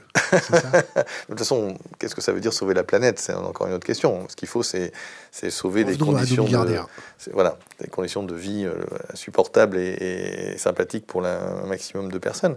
Enfin, un maximum, je ne sais pas, pour les personnes qui sont dessus en tout cas. Alors, c'est pas que des milliardaires qui veulent sauver la planète. Il y a des très sympathiques idées. Enfin voilà, le nettoyage des océans, c'est pas forcément des milliardaires. Ils peuvent contribuer, mais bon voilà, Plastic Odyssey ou Boyan Slot et tout, c'est pas des gens qui sont issus du grand capitalisme californien ou américain. Non, le problème, c'est de se dire qu'effectivement c'est possible. Et là, c'est là que ça devient difficile parce que je ne veux pas critiquer trop fortement les enthousiasmes formidables. Enfin, je veux dire, c'est mieux d'essayer de travailler à nettoyer les océans que de travailler à terraformer Mars. Enfin, ça me paraît plus utile et plus sympathique. Le problème, c'est que jusqu'à quel point... Alors d'abord, c'est affreusement inefficace. On sait, alors j'ai fait quelques calculs à coût de millions de tonnes, je ne vais pas vous les asséner ce soir, mais il se trouve que même en nettoyant tous les vortex océaniques, comme Boyan Slot le propose, la majorité du plastique est au fond. Donc les océans ne seront pas à nouveau propres, ils vont rester très très très sales en dessous. On en envoie évidemment beaucoup, et au-delà de l'inefficacité de la méthode et du système, le problème c'est que ça permet de se dédouaner d'interrompre la source. Greenwashing. Non, c'est pas du greenwashing, mais les gens vont s'en emparer pour dire, vous voyez, il y a une solution, donc arrêtez, on peut continuer à produire du plastique. Il y avait un article comme ça qui était paru dans un journal où la journaliste se posait la question de dire comment faire pour que en 2050, je crois, pour qu'en 2050 il y ait pas plus de plastique que de poissons dans les océans. Comment faire? Alors et du coup, l'article embrayait très très vite sur la question du nettoyage et des meilleures techniques pour nettoyer. Mais non, il n'y a qu'une seule méthode pour qu'il y ait moins de plastique que de poissons dans l'océan en 2050. Enfin, il y en a deux. La première, c'est d'arrêter de produire du plastique en quantité phénoménale. Et la deuxième, c'est de moins surpêcher. Mais voilà, et donc en se disant on va nettoyer, on est toujours dans la logique de dire je passe après. Or, en fait, non, c'est toujours tellement plus simple, tellement plus efficace, tellement plus rapide, tellement peu coûteux d'ailleurs, moins coûteux, d'agir à la source, de réduire à la source. Donc, d'où les questions, effectivement, de sobriété, d'éventuelle interdiction. Est-ce que notre économie, est-ce que nos cerveaux même ont été habitués à ça? Non, on va y avoir... il y a eu 40 ans ou 50 ans d'endoctrinement par la publicité en activant les zones du cerveau les plus primitives pour déclencher des comportements d'achat. Le côté ça va vite, on a une société qui va vite, on consomme vite, et puis après on jette vite. Est-ce que la population est capable d'inverser la pression, partir dans l'autre sens? Et notre économie est-elle suffisamment résiliente pour rentrer vers ce changement de paradigme? Alors là, on a ouvert 4 portes, là, donc je vais essayer de les traiter les unes derrière les autres, mais évidemment, il n'y a rien d'évident à tout ça. Alors, la première chose, c'est de se dire, est-ce que les gens sont prêts à ça? Donc ça, pour moi, ça ouvre la question de l'utopie du consommateur. On va faire ça. Alors là, à nouveau, je jette la pierre à personne et tout ce qui se passe, toutes les initiatives qui peuvent tourner autour de ça sont... Zéro déchet. Génial. Non mais génial, les recycleries, ressourceries, les circuits courts, les associations qui se battent contre tel ou tel... Un pansement sur une jambe de bois. Bah oui. En première paire, bim. Oui, non mais malheureusement, oui. C'est-à-dire que en fait, c'est sans doute une couche nécessaire, cette prise de conscience personnelle, familiale, etc. Mais le fait est que, voilà, on sait qu'on vit dans une économie qui est une économie poussée. Hein. Ça, on le sait depuis, à minima, depuis John Kenneth Galbraith, le nouvel État industriel, qui explique très bien qu'en gros, soit vous avez un marché pour les acteurs privés, il faut faire de la pub et il faut contrôler le marché parce que vous poussez des produits de vente et que le coût de développement des produits fait que vous ne pouvez pas vous planter sur la quantité de vente. Soit vous vendez au complexe militaro-industriel parce que c'est des coûts de développement très forts. Et, voilà. Et donc, d'ailleurs, si la Silicon Valley est la Silicon Valley, c'est parce que derrière Boston Dynamics, vous avez l'armée des États-Unis qui est là pour être capable de dire fabriquez-moi des robots fantassins du futur. Et c'est pas grave, je peux mettre 10 ans à fond perdu, mais ça m'intéresse. Voilà. Donc, le consommateur, super, mais insuffisant parce que, voilà, à chaque fois que une personne va aller faire réparer son ordinateur dans un repair café ou installer Linux, je sais pas quoi, parce que ça consomme moins de ressources sur le microprocesseur, eh bien Foxconn va avoir sorti et vomi je sais pas combien de centaines de milliers d'exemplaires de nouveaux ordinateurs qui viendront alimenter les déchets d'Afrique de l'Ouest ou du Pakistan. À chaque fois qu'il y a une AMAP sympa et puis qu'on va avoir sauvé quelques hectares de terres agricoles parce que, je sais pas quoi, l'association Terre de Liens aura réussi à racheter les terres du petit maraîcher pour l'installer, on aura bétonné je ne sais combien d'hectares. On a quand même construit 500 000 mètres carrés de nouvelles surfaces commerciales en France en 2017. Ce sont les derniers chiffres que j'avais trouvés. Il n'y a pas de raison que 2018 ait été particulièrement difficile, sinon on aurait entendu les gens se plaindre. Donc 500 000 mètres carrés, c'est gigantesque. Enfin, est-ce qu'on a encore besoin de surface commerciale avec, on a le pays qui a le plus grand nombre de mètres carrés, je crois, de surface commerciale par habitant, et on continue à bétonner. Il faut savoir que, tout à l'heure on parlait des exponentiels avec les civilisations galactiques, même sans exponentiel, il y a quand même des trucs qui vont être difficiles à maintenir de manière tendancielle. Les vieux.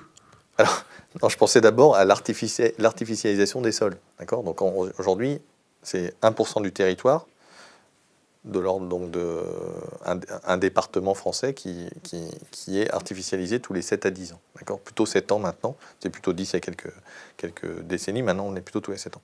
Donc, alors, il y a des incertitudes, mais on va dire, pour faire très très simple, on va dire qu'il y a 10% ou un peu plus du territoire qui est artificialisé en France.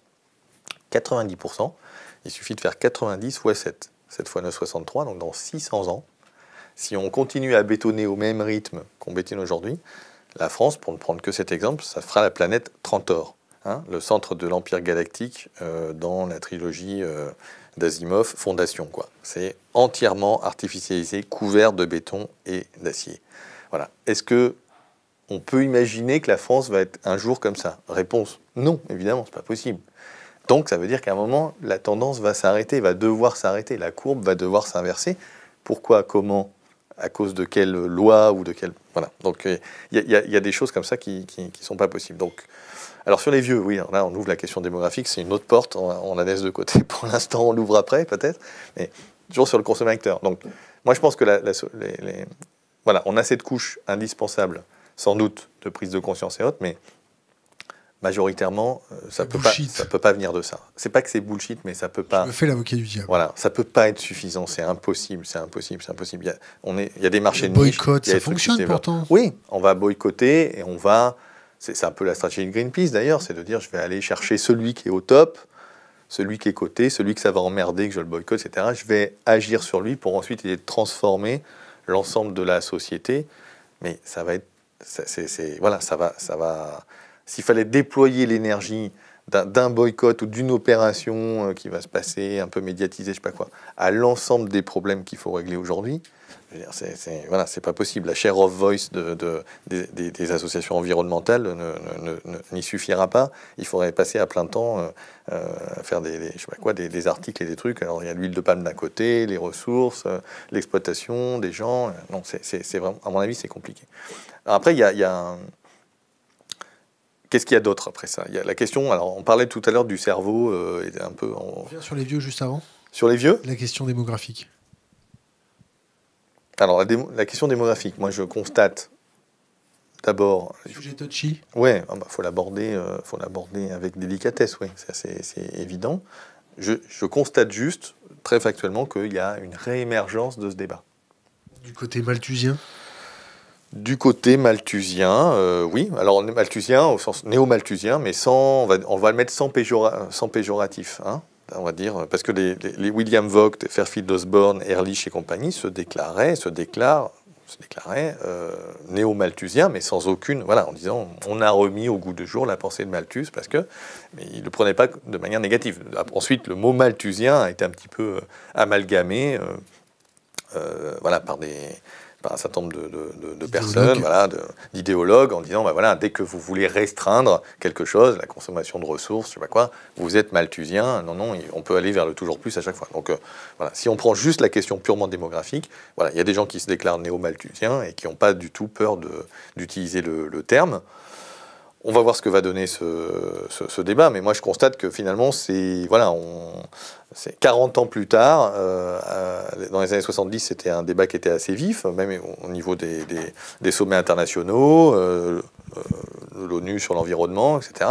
Et en fait, ça a été gommé assez subrepticement dans les années 80, 90, 2000, et ça réapparaît effectivement maintenant, mais sauf qu'entre-temps, on est des milliards en plus. Alors c'est délicat parce que c'est des fondamentaux.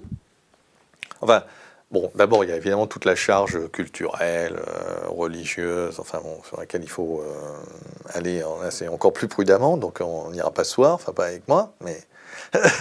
Alors, Philippe. Non, mais oui, bon, enfin, je veux dire, je ne veux pas prendre une fatwa non plus, quoi. Donc. Attention de ne pas m'envoyer mon tapis là. Non.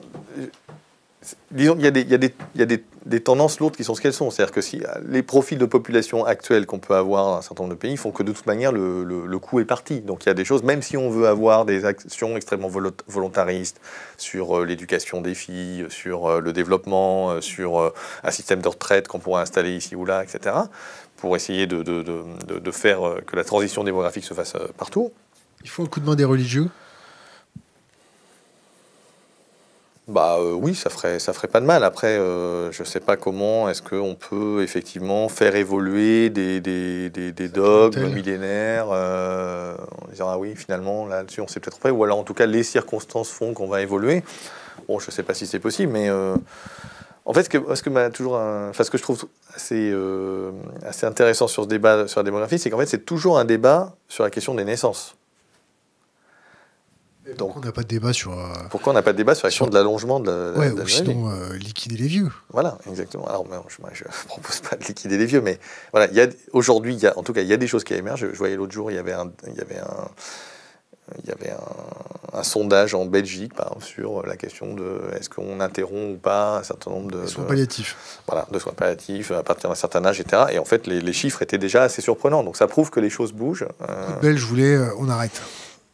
Voilà, alors je ne sais plus combien c'était exactement, mais il y avait... En tout cas, c'était significatif, c'était assez intéressant. Donc, à la communauté de fact-checking, je crois, de souvenir, c'était plus de 70%. Je ne sais pas si c'était majoritaire, moi, de mémoire, non, ça ne l'était pas, mais c'était en tout cas très, très significatif. Voilà, ça va fact-checker tranquillement. Voilà. Donc, effectivement, alors dans le débat transhumaniste, je trouve que c'est intéressant de complètement passer sous silence cette question-là, parce que finalement... On repousse l'âge de la mort, bon, très bien, formidable. Alors c'est plutôt la silver economy, version mouroir du 4e âge, sur lesquels il y a un bon retour sur investissement pour les gens qui investissent dans des EHPAD. Donc bon, est-ce que ça fait des vies globalement plus heureuses ou pas, c'est une question. Il y a tout un jeu aussi sur cette question de l'augmentation de l'espérance de vie, parce que d'ailleurs même Laurent Alexandre pour le coup se trompe, parce qu'il dit... Il dit voilà, l'espérance de vie progresse de 9 mois tous les ans, de 3 mois tous les ans. Donc finalement, à chaque année qui passe, on vieillit que de 9 mois. Parce que je repousse de 3 mois. Ça marche pas du tout comme ça. Enfin, l'espérance de vie, c'est une notion mathématique. C'est l'espérance de vie à la naissance. Et malheureusement, tous les ans, toutes les années qui passent, je me rapproche d'un an de ma mort. Ça, pour le coup, on sait que c'est physiquement indéniable.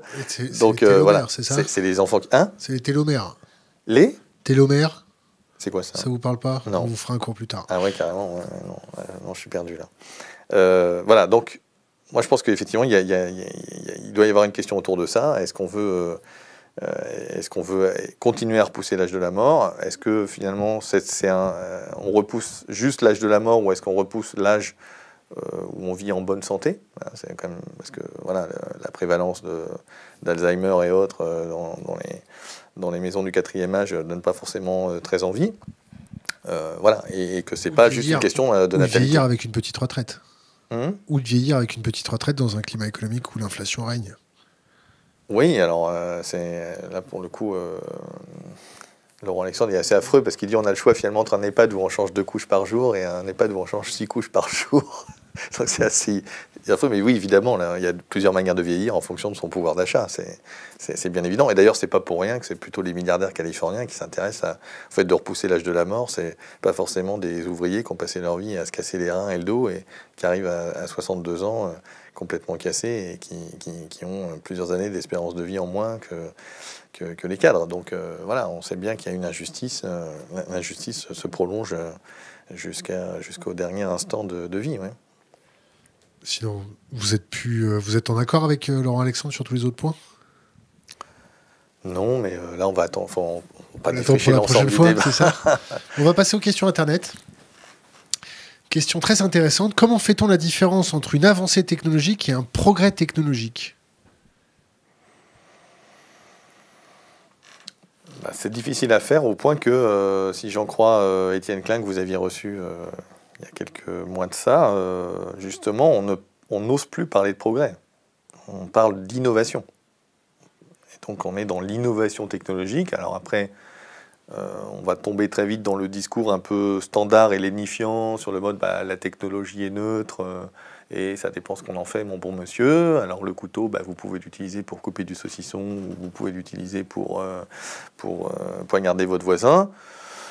Et en fait, voilà, on sait que ça marche pas comme ça, même si Oppenheimer a essayé de nous faire le coup avec la bombe nucléaire. Oh, excusez-moi, je savais pas qu'on allait pouvoir faire ça. Je savais pas qu'on allait utiliser comme ça. Non, on sait que la technologie n'est jamais neutre. Ça, ça a été un peu montré et qu'on ne peut pas, séparer le mésusage du bon usage. C'est ça qui est terrible. Donc, toute avancée technologique, il y aura toujours des choses bien et des choses moins bien. Donc, c'est vrai pour Internet, c'est vrai pour sans doute les big data. Alors, évidemment, on va, en général, les turiféraires de la technique vont toujours nous mettre en avant plutôt justement les choses plutôt sympathiques. Alors voilà, c'est toujours... la cure contre le cancer. Voilà, donc typiquement la médecine, les applications médicales sont le cheval de Troie à peu près systématique parce que voilà, confier toutes vos données à Google et on va effectivement pouvoir faire de la détection préventive. Voilà, donc et c'est très dur de contester ça. Je me souviens que quand on avait commis avec Karine Movilly notre livre sur le désastre de l'école numérique, voilà, on nous avait dit attendez, vous voulez pas que les cours soient numérisés, alors les enfants hospitalisés en fait peuvent pas rattraper leurs cours à cause de vous, quoi. Donc on était vraiment des monstres parce que on allait empêcher les enfants hospitalisés de suivre les cours à distance, quoi. Donc voilà, très vite on va tomber dans ce genre de choses. Donc progrès technologique, il faudrait revenir à la notion de progrès. C'est pas facile. C'est pas facile parce que l'historique est pas forcément terrible. C'est-à-dire qu'on voit bien que alors les économistes, même les économistes les plus obtus, reconnaissent qu'il y a cette courbe un peu bonheur PIB là, qui finit par stagner, là, qui monte très vite au début. Hein. Quand on est vraiment miséreux, c'est difficile d'être heureux. Hein. Peut-être c'est possible, mais enfin c'est quand même... C'est quoi être miséreux? C'est moins de 5 $ par jour, moins d'1 $ par jour? Non, moi j'arrive pas à me faire à ces statistiques chiffrées de la Banque mondiale ou autre, parce qu'en fait ça dépend de ce qui est de ce qui est monétisé. C'est-à-dire qu'en fait il y a eu le développement, ça a consisté aussi à transformer une économie qui était une économie familiale, d'autoproduction, de partage, en une économie plus marchandisé, et donc forcément à ce moment-là le manque d'argent fait que donc c'est toujours un peu difficile parce que si je suis propriétaire de mon logement et de mon champ et que je produis de quoi nourrir ma famille, j'ai un problème quand j'ai besoin d'aller monétiser, quand j'ai un problème médical par exemple et que je vais devoir trouver quelqu'un qui accepte pas d'être payé en pommes de terre ou en épis de maïs. Mais si à part ce genre de cas, finalement je serais pas forcément malheureux. De la même manière, finalement, aujourd'hui, je peux vivre avec le SMIC mais être propriétaire du logement que m'ont laissé mes parents, ou je peux vivre avec le SMIC et être locataire. Et je pense que c'est pas tout à fait la même vie. Et d'ailleurs, je peux vivre avec le SMIC à Paris ou vivre avec le SMIC dans le Lot-et-Garonne, et sans doute c'est pas tout à fait non plus la même chose. Donc c'est très difficile pour moi de voilà. Enfin, je pense que c'est compliqué de mettre vraiment une limite. Mais en tout cas, c'est sûr que voilà, les revenus sont relativement bien corrélés avec les courbes de. Alors, je ne sais pas s'ils parlent de bonheur, mais enfin, en tout cas, d'aisance. Voilà. Et ensuite, très vite, alors très vite, je ne sais pas, c'est peut-être à 20 000 et quelques dollars ou euros, j'en sais rien, par an. En fait, les courbes se mettent à stagner. C'est-à-dire, finalement, on n'est pas plus heureux au Qatar ou aux États-Unis qu'en Finlande, au Danemark ou en Espagne. Donc, c'est la preuve qu'il y a un moment où, en fait, on stagne un petit peu. Et la raison, elle est assez simple, parce que je reviens sur la question anthropologique que tu abordais tout à l'heure, sur dire finalement, on a le cerveau qui est construit d'une certaine manière, et puis à chaque fois qu'on nous met un truc sous les yeux, on a envie de le consommer.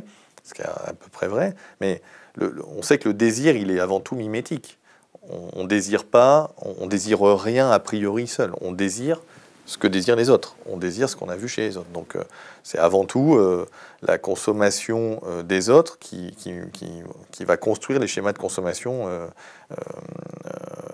de chaque personne. Et c'est voilà, et ça, on sait que ça ruisselle pour le coup. On sait que la consommation ostentatoire des classes les plus aisées va comme ça descendre tout au long des différentes couches sociales. Et, différents continents.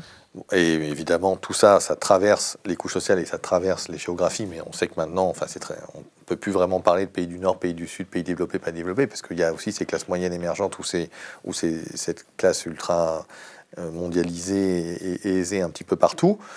Mais voilà, donc moi je pense pas que... Enfin, c'est évidemment compliqué puisqu'on est dans une logique un peu de monde un peu propagande, voilà, propagande commerciale, alors qui est très dure à démonter évidemment parce qu'elle est bien installée et puis elle arrange beaucoup de monde.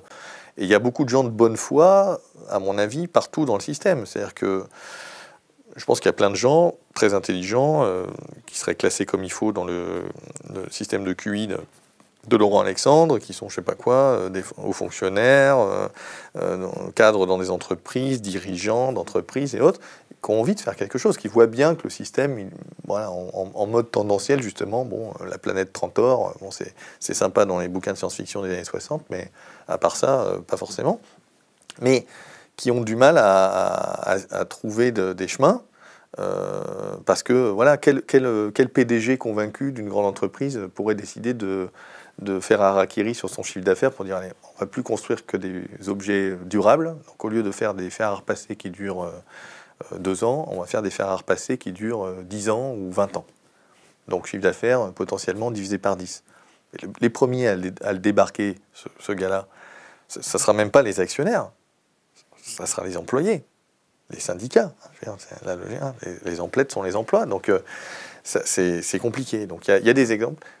Il y a des exemples, alors pour ne pas les citer, Seb Moulinex a axé vraiment sa communication ces derniers temps sur la question de la réparabilité. Donc c'est vraiment bien, c'est un beau discours. Nous, nos objets, ils sont durables, ils sont réparables, on a des réseaux de réparateurs, on va garantir les pièces, etc. Donc on ne va pas jeter la pierre à cette initiative, mais finalement, ils ne le font pas pour diviser leur chiffre d'affaires par 10. Ils le font pour, et pourquoi pas, regagner des parts de marché sur peut-être des choses qui sont construites dans des pays en low cost, etc., qui ont pris des parts de marché au Made in France historiquement. Donc on va surjouer un peu le Made in France, c'est super. Et puis quelque part, on va essayer de fidéliser le consommateur, en disant bah, tiens, vous m'avez acheté une yaourtière, ça vous dirait pas une machine à pain, elle aussi réparable et durable. Donc on va compter sur un espèce de niche marketing qui va permettre de se développer. Donc aucune société, aucune entreprise va dire moi je réduis mon chiffre d'affaires. Aucun État va dire je réduis mon PIB. Parce qu'au PIB, et grosso modo, c'est pas qu'il y a une espèce de facilité. On est cuit. Il n'y a pas une espèce on est cuit. Non, je ne sais pas si on est cuit, alors on va y venir après. Ça, c'est... non. Pourquoi un État ne peut pas réduire son PIB? Parce qu'on n'a pas envie de le faire. Pas parce qu'ils ont une fascination du PIB, mais parce qu'il y a un service de la dette et que, grosso modo, il y a à peu près, enfin, service de la dette, et puis il faut payer des salaires, etc.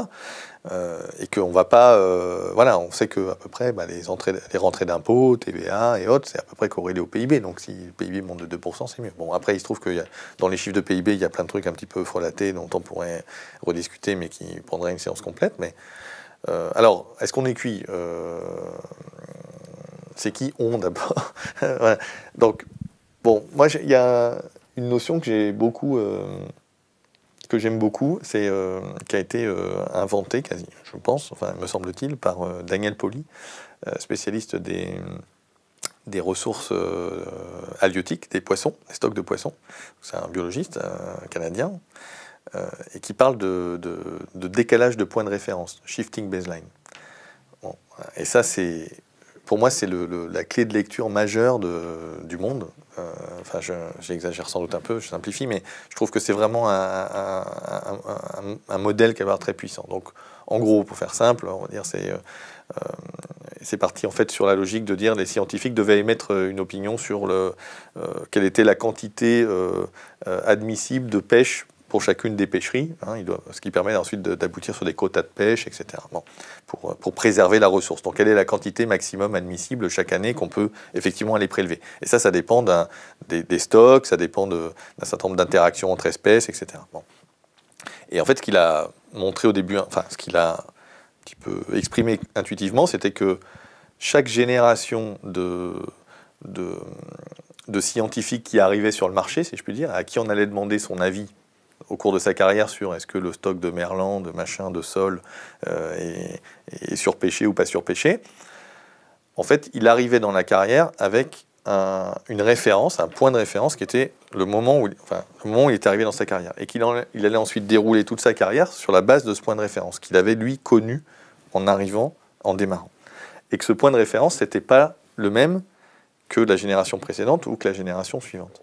Et après, il a élargi un peu ça. Notamment, ils ont fait des recherches sur des photos, par exemple, de trophées de pêche, en montrant que finalement, le grand-père, le pêcheur, ce qu'il appelait un gros poisson pour une espèce donnée, c'était ça. Et puis le père, c'était ça. Et le fils, c'était ça. Et qu'en fait, voilà, comme on surpêchait les stocks, au bout d'un moment, en fait, il y avait de moins en moins de poissons et qu'ils étaient de plus en plus petits. Et d'ailleurs, on descend dans ce qu'on appelle le niveau trophique, c'est-à-dire qu'on ne mangeait que des super prédateurs. Et puis maintenant, on va pêcher du krill parce qu'il commence à y avoir un peu moins de trucs au-dessus. Bon. Et ce qui est absolument puissant avec cette réflexion-là, c'est que ça s'applique à tout. Ça s'applique évidemment à la question de la biodiversité, en premier lieu. Donc, tous ces articles absolument effrayants sur les X dizaines de pourcents d'oiseaux en moins, de papillons, de grands mammifères, etc. C'est par rapport à une référence qui peut être, alors, il y a 10 ans, il y a 12 ans pour les chauves-souris, il y a 30 ans pour les mammifères, enfin, ça dépend des études scientifiques qui sortent. Mais on pourrait aussi le comparer à il y a 100 ans, ou il y a 200, ou il y a 500, ou il y a 1000, ou il y a 10 000, avant l'extinction de la mégafaune du Pléistocène. Enfin, faut dire, il y avait des hippopotames nains à Chypre, en Corse, il y avait des lions en Grèce et dans toute l'Afrique du Nord, que sais-je. Des hippopotames nains en Corse. Ah, alors peut-être, oui, voilà, d'un autre type. Mais voilà, donc ça se décale. Et en fait, finalement, moi, j'ai connu plus de papillons et d'insectes que mes enfants, quand j'étais petit, quand j'étais jeune. Bon, c'est cette fameuse histoire du pare-brise qu'il fallait nettoyer au mois de juin, quand on avait fait quelques centaines de kilomètres, et maintenant, il est tout propre. Machin. Alors, les spécialistes en coefficient CX des voitures, elles sont quand même plus profilées qu'avant, donc elles tapent un petit peu moins les insectes que dans les années 70-80, mais enfin quand même, il semblerait bien qu'il y ait quand même beaucoup moins d'insectes. La grille de radiateur, elle n'a pas été profilée. Oui, alors voilà, après on nettoyait moins la grille de radiateur, on passait surtout le pare-brise pour la visibilité. Mais vous avez une voiture? Ah bah carrément, oui, bien sûr. C'est quoi comme voiture? Ah non, est-ce que j'ai une voiture aujourd'hui? Non, j'ai plus de voiture, non, j'ai plus de voiture. Mais bon, c'est facile de ne pas avoir de voiture, voilà, on emprunte, on loue, enfin non. Faut pas habiter en Creuse. Absolument. Ou dans le Lot-et-Garonne. Et je jetterai sûrement pas la pierre aux gens qui ont besoin de leur voiture et qui sont dans la mobilité contrainte, c'est clair. D'ailleurs, moi, ce que je propose, c'est bien une sortie de la civilisation de la voiture, mais pas une sortie immédiate, puisqu'elle n'est pas possible. Par contre, on pourrait, d'un claquement de doigts, ou presque, réduire très fortement la consommation de carburant des voitures, Il suffit juste qu'elle soit plus légère, moins Ou puissante. ou de mettre plusieurs personnes à l'intérieur. Oui, mais là, on tombe malheureusement dans l'effet rebond, pour partie. Alors là, sur le covoiturage, alors on a glissé, on finira sur shifting baseline après, c'est pas grave. Bon, on le parque. Le covoiturage, il y a deux types de covoiturage, on pourrait dire. Il y a un Covoiturage à la cubaine. Alors, ouais, alors il y a non, le mieux, c'est covoiturage Kinshasa. Taxi brousse. Ouais, c'est en fait le truc où il y a même des gens à l'extérieur, quoi. Donc c'est vraiment bien optimisé, quoi. Et malgré ça, il y a des embouteillages pléthoriques. Mais bon. Une ville très étendue, très... Bon. Congo-Kinshasa. Ouais. Non, je parlais là des modèles de covoiturage dans un pays comme la France. Il y a du covoiturage de longue distance et puis il y a du covoiturage de courte distance pour les trajets domicile-travail. Voilà. Sur le covoiturage domicile-travail, ce qui est compliqué aujourd'hui, c'est de réussir à le faire tous les jours d'abord, parce que ça peut être plus contraignant d'un point de vue d'organisation, donc pour les personnes qui le font. Bon. Mais surtout, c'est difficile de trouver des plateformes qui arrivent à se mettre là-dessus, parce que c'est difficile de monétiser la relation entre les futurs covoitureurs. Parce que une fois qu'ils se sont connus et qu'ils vont prendre tous les jours la voiture ensemble, ils ne vont pas payer tous les jours le site. Voilà. Donc il y a du coup des réflexions, ça évolue aujourd'hui, sur la question de dire finalement, est-ce qu'il n'y a pas presque un service public, est-ce qu'il ne faut pas qu'il y ait de covoiturage, qui permette de mettre des gens en relation pour covoiturer tous les jours, ou alors des acteurs privés qui pourraient être subventionnés. L'effet rebond on nous propose. Alors par contre, donc celui-là, l'effet rebond sur celui-là, il peut y en avoir un qui serait de dire distance. Je peux me mettre plus loin, je peux habiter plus loin de mon travail puisque je covoiture, ça me coûte moins cher. Mais enfin bon, avant d'en arriver là, je pense qu'on a un peu de marge et qu'il y a un véritable gisement de covoiturage du quotidien. Le covoiturage de longue distance, à mon avis, pour le coup, et là ça perturbe un peu tous les sociologues et tous les gens qui travaillent sur ces sujets, là il y a un véritable effet rebond, c'est-à-dire que les trois personnes qui sont dans la voiture et qui vont faire un trajet, il y en a un, il prenait le train, il y en a un, c'est pas cher, donc finalement je fais un aller-retour. Donc l'offre, l'efficacité va créer de la demande supplémentaire, l'offre moins chère. Et puis le troisième, peut-être bien qu'il fait l'aller-retour aussi plus souvent parce qu'il a la contribution économique des autres. Donc en fait, au global, le covoiturage longue distance n'a pas forcément... Enfin, on n'en sait rien, en fait, parce qu'on n'a pas de point de référence, on ne sait pas calculer. Mais en tout cas, le nombre de litres qui sortent des raffineries chaque année, pour le coup, lui, il n'a pas trop bougé. Donc, il n'y a pas d'effet de covoiturage. Donc, voilà. Donc, non, moi, je pense que... Voilà, cet effet rebond, il est très difficile à éviter. Il est... historiquement, à chaque fois qu'il y a eu des technologies... C'est ça aussi qui crée qui rend le discours cornucopien de base un petit peu difficile à avaler, c'est qu'à chaque fois qu'il y a eu de l'efficacité qui a été amenée, or là on parle bien de technologies qui vont être plus efficaces, je vais pouvoir chauffer mon logement avec moins de consommation énergétique ou d'émissions de gaz à effet de serre, etc. Je vais avoir du numérique, la Smart City va me faire progresser sur la manière d'éviter les gâchis, de mettre les gens ensemble, les embouteillages avec les voitures autonomes, etc. Tout ça, en fait, non, à chaque fois, il y a eu un effet rebond. Alors cet effet rebond, il est pour partie, on pourrait dire, démographique aussi, hein, pour revenir au débat qu'on avait tout à l'heure. Oui, le fait d'être un petit peu plus nombreux à chaque fois, ça fait développer la consommation, à iso-consommation par personne, mais c'est aussi la consommation par personne qui augmente, c'est clair. Question Internet, comment expliquez-vous qu'on arrive à une croyance dans la technologie comme une croyance divine, alors que la science semblait s'opposer à Dieu et aux croyances ? C'est une bonne question. C'est les lobbies, c'est ce qu'on a mis dans la tête des gens, on va aller tous dans l'espace, ça va nous sauver, c'est le nouveau Dieu. Disons que oui, peut-être que le fait d'avoir un Dieu qui surveille un peu au-dessus ce qui se passe, ça oblige à garder des limites. Et quand on a... Alors pour le meilleur et pour le pire, hein, je suis moi-même furieusement athée. Pas d'amis imaginaires ? Hein ? Toujours pas d'amis imaginaires ? Non, ça va peut-être venir avec l'âge. Mais on verra. Souvent, ça arrive avec l'âge. Voilà. Donc, je pense qu'il y a... Alors, en même temps, on pourrait dire, oui, cet incroyable développement du numérique, des technologies, créer cet emballement et ce côté homo deus, là c'est génial. Ça va être... Et en même temps, oui et non, parce que finalement, on retrouve des textes où on s'emballait autant il y a un siècle. Donc, Donc j'ai du mal à vraiment me faire une opinion là-dessus. Je pense qu'on a besoin... Je pense qu'en fait, l'homme est rêveur. Il a toujours été rêveur. Il avait besoin de... Alors pourquoi est-ce qu'il est rêveur? Il est rêveur sans doute génétiquement. Plus le monde va mal, plus il a besoin de rêver, probablement. C'est-à-dire, on a besoin de s'extraire du quotidien pour penser une vie meilleure. Alors, il y a eu un moment, et puis c'est encore, je pense, pas mal d'actualité, c'est la vie meilleure, c'est pour après la mort.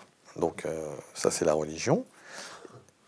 Et puis on a aujourd'hui, qui vient compléter peut-être une certaine déshérence religieuse dans un certain nombre de pays, mais bon, franchement, c'est pas non plus sans doute la majorité sur Terre aujourd'hui. On a effectivement une promesse de vie meilleure à travers la technologie. Et pour moi, c'est toujours un peu une manière de s'extraire. Pourquoi on croit à ça? C'est une manière de s'extraire du quotidien, quoi. Mais pourquoi est-ce que les gens achètent des prestations chez des croisiéristes après les gens achètent des œufs au plat sous plastique, déjà cuits? Pourquoi les gens achètent des bananes déjà épluchées? Pourquoi les gens achètent des oranges déjà épluchées sous plastique? Parce que les gens sont cons. C'est une bonne question. Alors non, je mettrais d'autres trucs différents. Alors il y a des gens qui achètent des produits bio sous plastique, mais je crois comprendre qu'en fait, dans les supermarchés, ils s'obligent un peu à emballer pour assurer la traçabilité de c'est bio, c'est pas bio. Donc peut-être est-ce que c'est une manière, enfin est-ce qu'il y a une autre manière de faire? En tout cas, le petit légumier, lui, ou sur le marché, eux, ils savent faire. Mais non, pourquoi? C'est toujours un arbitrage avec le temps. L'impression d'avoir toujours moins de temps, d'être dans un temps plus contraint. Les gens s'emmerdent plus assez. En fait, ça c'est l'effet Netflix et autres joyeusetés. Donc on a toujours l'impression de l'ensemble de l'offre à disposition créer cette impression de manque de temps. Ça c'est un peu, enfin cette impression, ou l'impression réelle, parce que le fait de se déplacer beaucoup plus, d'être dans des systèmes un peu contraints, embouteillage, transport saturé, fait que on a cette impression d'accélération et de manquer de temps. Je crois qu'Armut Rosa a raconté ça assez bien dans son essai Accélération, en allant même un peu plus loin sur des trucs assez perturbants. Par exemple, en disant, je ne dis pas que c'est bien, attention, parce que là, Laurent Alexandre va encore dire, oh là là, ça y est, il veut revenir au temps des grands-parents où on arrachait les molaires avec la porte. Quand on a, par exemple, un enfant qui reçoit un livre à Noël en 1940, enfin, pas 40, c'est trop chargé, pardon, 50. Et il a un livre, et puis il ouvrait son livre peut-être, et puis il feuilletait tous les soirs le même livre, et puis il finissait par connaître l'histoire par cœur, je sais pas quoi, puis ça créait de l'imaginaire. Et puis si vous mettez le même enfant, en fait, il a 150 livres possibles devant lui, quelque part, en fait, vous avez modifié son rapport au temps. Parce que finalement, devant les 150 livres qu'il y a éventuellement à lire, alors, je ne sais pas si les enfants lisent encore, mais peut-être mon exemple n'est pas bon, mais enfin, Armut Rosa prend cet exemple-là. Finalement, vous avez une impression de manque de temps, parce qu'en fait, vous n'arrivez pas à lire les 150. Donc, en fait, c'est l'offre qui, à un moment, crée aussi la sensation de manque de temps. On va parler de votre bouquin qui s'appelle « Le bonheur était pour demain ». Ouais. Vous dites dedans que la transition doit se faire dans le bonheur, ou doit apporter plus de bonheur. Ouais. C'est pas un peu bisounours, ça? C'est pas un peu genre... c'est pas plus... J'ai écrit ça dans le train, j'étais avec mon parapluie, il pleuvait, on va apporter du bonheur. Non, c'est un business, ça, ou pas? Quand on reproche aux prophètes de malheur de surfer sur un business, ou c'est une réelle prise de conscience? Non, c'est un peu en fait, c'est un pied de nez au départ. Je sais pas trop si je dois raconter. En fait, non, c'est parce qu'il y a tout un business d'édition autour des méthodes de développement personnel, du bonheur, etc. Et donc, voilà, ça m'amusait de mettre bonheur dans le titre pour un peu faire pied de nez à tout ça, tout en expliquant très vite dans le premier paragraphe que non, c'est pas une méthode de développement personnel. Donc, non, en fait, j'ai pas exactement la solution, mais le titre, il est d'abord sur pourquoi l'imparfait était pour demain, parce que c'est pour revenir sur toute cette question un petit peu historique, en disant attention, c'est pas la première fois qu'on nous fait le coup sur le mode la technologie va tout résoudre et va nous rendre plus heureux. Et regardez un peu ce qu'on s'est raconté il y a 10 ans, il y a 20 ans, il y a 100 ans. Certes, il y a des choses qui ont bougé. Certes, il y a la loi de Moore et les microprocesseurs, mais enfin, ça règle pas tout. Et il y a plein d'autres choses plein d'autres contraintes qui se mettent en place. Donc les promesses d'aujourd'hui n'engagent que ceux qui les tiennent.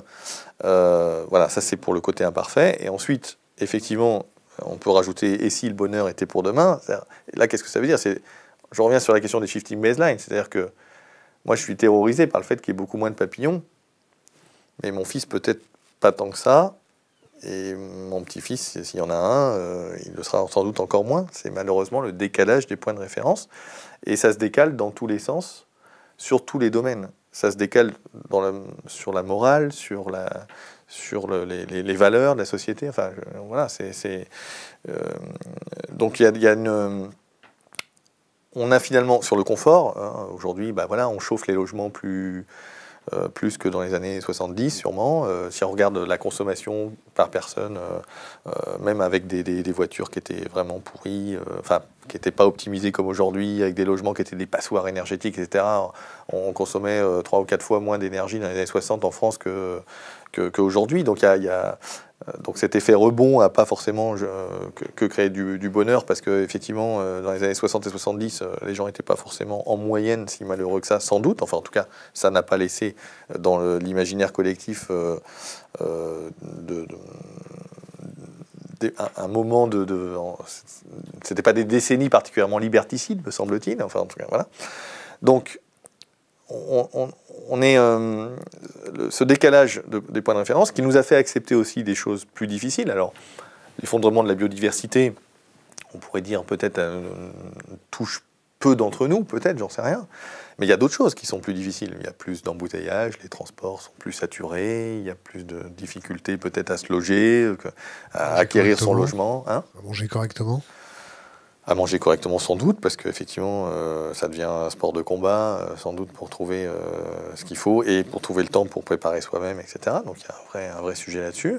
Donc voilà, les perceptions se décalent. Et elles se décalent dans tous les sens. Et donc il me semble que, par exemple, s'il fallait un moment peut-être moins chauffer les logements, les générations futures s'adapteront et chaufferont moins leurs logements et ne seront pas forcément plus malheureuses que n'étaient les précédentes. Et à l'inverse, si un certain nombre de conditions continue à se dégrader, ce qui sera le cas pour un certain nombre de paramètres, à mon avis, parce que ne serait-ce que par la question de la pression démographique qui serait un peu cavalier de nier, parce que c'est factuel et que ça va continuer au moins pour un certain temps, eh bien, les gens s'habitueront aussi, quoi, quelque part. Est-ce que dans votre bouquin, vous apportez des solutions ? Alors des solutions, oui, si, quand même. Enfin, j'ai pas voulu faire un HD Low-Tech 2 avec je sais pas quoi, soit un programme politique, soit une série de. D'abord, je suis pas équipé pour ça, et puis je pense que moi, je préfère inoculer le virus, et puis qu'après, des gens un petit peu partout, chacun dans leurs organisations respectives ou leurs trajets de vie ou leurs projets, peut-être puissent s'emparer de ces questions-là. Enfin, en tout cas, puissent être éventuellement que ça soit utile, quoi, à la réflexion. C'est juste ça qui m'a guidé. Et donc, en fait, j'ai plutôt essayé de sortir un certain nombre de principes ou d'alertes ou de questionnements, par exemple, sur la question de la complexité, par exemple. Aujourd'hui, on a un monde qui est très complexe. C'est d'ailleurs ça qui, à mon avis, perturbe un petit peu les hommes et les femmes politiques, parce que finalement, face à des décisions à prendre, vous avez le lobby numéro 1 qui vous dit blanc, les écolos qui vous disent noir ou le contraire, et finalement c'est bien difficile de savoir ce que ça va effectivement donner, donc vous n'osez pas trop tirer les ficelles et vous allez plutôt être dans une logique un peu gestionnaire et timide. C'est ça qui fait d'ailleurs que même si on promeut formidablement l'innovation à tout va, avec l'entrepreneur néo-schumpeterien formidable, en fait on est hyper timide sur plein de composantes de l'innovation, à commencer par les innovations économiques ou les innovations politiques. On l'a vu avec les Gilets jaunes, par exemple. Non, changer le système politique, non, attendez, surtout pas. Et ça, d'ailleurs, c'est très baconien. Hein. Francis Bacon, dans la Nouvelle-Atlantide, dans la philosophie baconienne, il faut faire de l'innovation technologique, effectivement. Ça va apporter du bonheur. Par contre, il ne faut pas faire d'innovation. Il n'était pas révolutionnaire, hein, Francis Bacon. Hein. Il ne faut pas faire d'innovation politique et pas d'innovation économique. Ça, c'est trop dangereux, ça crée des remous, des trucs. Donc, il l'écrit explicitement, pas dans la Nouvelle-Atlantide, mais dans d'autres bouquins. Et voilà, donc on est un peu dans cette logique-là. En fait, on promeut l'innovation permanente, la prise de risque, mais en fait, on n'a jamais vécu dans une société aussi peureuse. Et je fais même le pari que la plupart des gens qui promeuvent l'innovation, qui vont dans le sens de l'innovation, dans les grandes entreprises, etc., sont les plus rétrogrades. En fait, innovent la baïonnette dans le dos. C'est-à-dire que les cadres dans les grandes entreprises qu'on bassine à coups de blockchain, de numérique, de machin, mais je suis persuadé qu'il y en a 90% qui n'ont pas envie de faire ça. Enfin, en fait, l'être humain n'est pas un innovateur. C'est une erreur, en fait, de croire ça. Quand même, Homo habilis. Eh ben, justement. Hein, alors là, c'est ensuite l'outil. Bon débat. Ben oui, mais alors c'est là que ça devient intéressant. En fait, donc. Quand il y a un facteur agressif, ça nous pousse à innover, c'est ça? Alors non. Alors évidemment, quand il y a de la pénurie, quand il y a de la pression démographique, allez les gars, là, c'est à votre tour d'aller conquérir l'île d'après, hein, parce que les mecs qui étaient qu'on traversait avec des bateaux de bambou, il fallait avoir un certain courage, donc il fallait sans doute avoir la baïonnette dans le dos aussi, enfin en tout cas la sagaie. Mais non, en fait, ça moi c'est la relecture de Lewis Mumford qui vraiment m'a beaucoup touché, et plus sur cette question-là. En fait, non. Effectivement, il y a cette espèce de logique un petit peu disons téléologique presque, sur le fait que voilà, hein, le cerveau s'est développé au fur et à mesure qu'on allait faire des pointes de silex de mieux en mieux taillées, et puis que voilà, effectivement, hein, Homo habilis, Homo faber, hein, l'homme faber. En fait, non. Probablement, ça n'a pas forcément fonctionné comme ça. D'ailleurs, aujourd'hui, on réfléchit un peu différemment. Mumford, il a une théorie assez attachante, je trouve. Il dit non. En fait, le cerveau s'est développé un peu d'un coup, et ils ont failli devenir barjots. Parce qu'en fait, il y a des mutations génétiques qui fait qu'en fait, voilà, il y a un moment, ils ont pris conscience d'eux-mêmes, ils ont pris... Sur l'évolution du cerveau, je crois que c'est quand on est passé d'un aliment cuit, ça a permis à notre système énergétiquement, gastrique, voilà, de rerouter l'énergie sur notre cerveau. Et donc, en fait, il dit, les hommes se sont réfugiés dans la routine et dans la procédure. Et si vous regardez bien, effectivement, un certain nombre de fondamentaux sociologiques ou anthropologiques, en fait, d'abord, ça n'a pas innové si vite que ça. C'est-à-dire, évidemment, vous visitez un musée de la préhistoire, bon, bah, effectivement, ça va vite, mais en réalité, c'était combien? C'était un tous les, j'en sais rien, 10 générations qui tapaient son silex un peu différemment. 9 fois sur 10, ils se faisaient casser le crâne, parce que le boulot de base, c'était faire la même chose qu'avaient fait papa et grand-papa, ou maman et grand-maman. Et donc, les innovateurs, d'ailleurs, même jusqu'au 15e, 16e siècle, c'était des hérétiques, hein, on ne devait pas innover. Et en fait, ensuite, par contre, ce que l'être humain sait faire, c'est imiter. Alors là, pour le coup, quand il y en a un qui a innové, mais c'est 1 sur, j'en sais rien, 100 000, 1 million, que sais-je, alors là, les autres, quand on voit que ça marche, ils vont imiter à toute vitesse. Et c'est ça la force du truc. Mais surtout quand on imite une connerie, c'est juste un détail. Oui, mais il n'y a pas que, bon, voilà, il y a pas que des conneries. Donc, alors j'en reviens, oui, la complexité. On arrive à la fin. Ouais, bon. Donc, on peut terminer la phrase. Sur la complexité. Non, mais du coup, par exemple, moi, il me semble qu'aujourd'hui, on va vers toujours plus de complexité.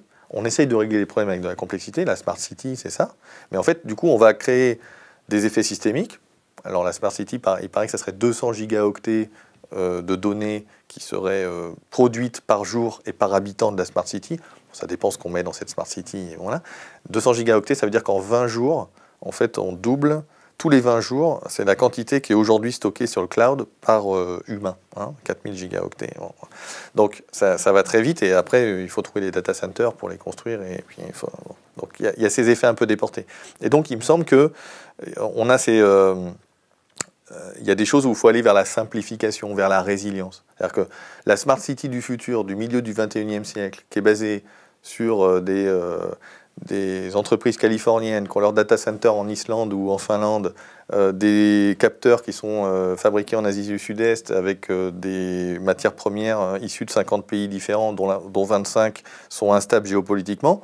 Est-ce que c'est vraiment la meilleure manière d'aborder le 21e siècle de menace ou pas? Enfin bon, le 20e n'a pas été non plus folichon, mais voilà. Et cette question de la résilience, cette question de la possibilité voilà, d'être plus en autonomie et donc en simplification, il me semble que c'est quelque chose d'intéressant. Et qu'est-ce qu'on peut en tirer? Eh bien que parfois, une bonne vieille interdiction, même si c'est un peu écolo-liberticide, c'est sans doute furieusement plus efficace qu'un marché, je ne sais pas quoi, de quotas échangeables ou des choses comme ça. Voilà, il y a des questions d'échelle aussi, ce que j'ai essayé un petit peu d'aborder. Alors moi, j'aime beaucoup Olivier Ray, que vous aviez reçu aussi, sur cette question de taille, enfin, le fait qu'à un moment, on doit raisonner par rapport à l'échelle. On n'a jamais reçu Olivier Ray. Non, hein. Ah bah, il faut, alors, oui, d'accord, c'est un impensé. Son 06. Ah bah ouais, j'ai son 06, j'ai son email, il n'y a pas de problème. Ouais. Donc voilà, donc il a écrit entre autres, récemment sur le transhumanisme, mais il a écrit auparavant, il y a 5-6 ans, sur une question de taille, c'est-à-dire de dire finalement, on ne peut pas faire des raisonnements si on ne réfléchit pas à l'échelle à laquelle on raisonne. C'est-à-dire qu'en gros, dire par exemple la concurrence c'est bien ou c'est pas bien, hein, entre je sais pas quoi, le régime soviétique et puis le régime capitaliste. Ben, ça veut rien dire. En fait, la concurrence des boulangers, c'est sans doute très bien parce que si je me fâche avec ma boulangère, je peux aller en voir un autre. Mais la concurrence dans les centrales nucléaires, ça se discute. Voilà. Donc il y a une histoire de question d'échelle. Et sur la question d'échelle, il me semble qu'il y a des trucs, par exemple, en ce moment, il y a un débat exactement sur ça, c'est la question de la taxe kérosène. À quelle échelle peut-on appliquer une taxe kérosène? Et si oui, à quelle échelle? Est-ce que c'est mondial? Ah oui, mais alors c'est pas possible, les accords de Washington. Ah mais alors au niveau européen, ah bah ça dépend mon bon monsieur. Et au niveau français, oubliez, c'est pas possible. Voilà, il y a des questions d'échelle. Et il y a des choses en fait dans le débat sur les mesures écologiques ou environnementales qu'on pourrait prendre. Très souvent, on tombe sur la question de la compétitivité. Sur la question de l'emploi. Et en fait, très vite, on dit, bah oui, mais non, attendez, on va pas mettre une taxe carbone, les emplois vont se barrer, la chimie va s'installer au Qatar, les poulets sont brésiliens, je sais pas quoi. Donc il y a des questions, dès qu'on arrive avec la puissance publique qui peut arriver avec une approche normative, réglementaire, fiscale, très vite on dit, ah non, non, non, c'est pas possible. Or, en réalité, il faudrait distinguer entre des choses qui sont délocalisables et d'autres pas. Il y a des choses qui ne sont pas délocalisables par nature. Si j'interdis à Burger Dough et McKing, par exemple, pour citer deux marques fort connues, j'interdis l'emballage en disant au 1er janvier 2021, allez, on va leur laisser un an et demi. Comme les sacs plastiques, non? J'interdis intégralement, voilà, je mets en cause leur business model parce que je leur dis, vous n'allez pas pouvoir distribuer votre junk food dans des emballages jetables, quand bien même vous me raconteriez que vous commencez à les recycler, à les ramasser autour des magasins. Eh bien, ils n'ont pas le choix. Ils ne vont pas venir me livrer en drone à partir de la Belgique, de l'Espagne et de la Suisse. Donc, ils devront s'adapter. Ils devront trouver une solution pour s'adapter. Et donc ça, c'est quelque part des mesures qu'on pourrait absolument prendre et quelque part faire une prise de judo à ce système capitaliste dans lequel on est pour le meilleur et pour le pire, en tout cas pour l'instant et pour un certain temps sans doute, avec cette force d'innovation. C'est-à-dire que sous contrainte, il est effectivement capable de s'adapter. Donc je ne sais pas ce que pourrait être la solution dans la restauration rapide pour dire débrouillez-vous pour plus générer ces déchets, démerdez-vous, mais je veux que ces déchets soient gérés à la source. Voilà. Bon, c'est des exemples comme ça, donc j'en prends un certain nombre sur le numérique, sur les data centers, sur les voitures. Enfin, on arrive à la fin. Est-ce que vous avez un conseil pour les jeunes générations? Soyez vertueux. Soyez vertueux. Alors pourquoi je dis ça? Parce que voilà, la vertu. Alors la vertu, ça fait un peu bizarre, parce que maintenant la vertu, c'est un mot qu'on n'emploie plus vraiment. La vertu, c'est un peu la vertu des plantes médicinales ou du régime crétois maintenant. Et la sagesse, c'est maître de... Non, oui, non, la vertu, c'est quoi? Bon, en gros, c'est la recherche du bien contre le mal en toutes circonstances. Et enfin, il me semble qu'on devrait... C'est peut-être un des rares points sur lesquels on pourrait être assez d'accord avec Laurent Alexandre, parce qu'il dit qu'il faut refaire des humanités à l'école. Voilà. Je pense qu'on doit... Voilà, il y a plein de choses qu'on a déjà inventées, qui ont déjà été écrites, qu'on oublie, parce que voilà, décalage du point de référence, shifting baseline, c'est compliqué de maintenir aussi une connaissance suffisante dans l'ensemble de la population. On peut peut-être se rebaser sur la sagesse des anciens, c'est d'ailleurs le titre d'un ouvrage de Bacon aussi, pour essayer de retrouver de la mesure dans notre manière de percevoir le monde et de considérer ce que c'est qu'une vie bonne et réussie. La frugalité. Voilà, la frugalité heureuse ou la sobriété, on peut appeler ça comme on veut. Philippe Biwix, merci. Merci à vous.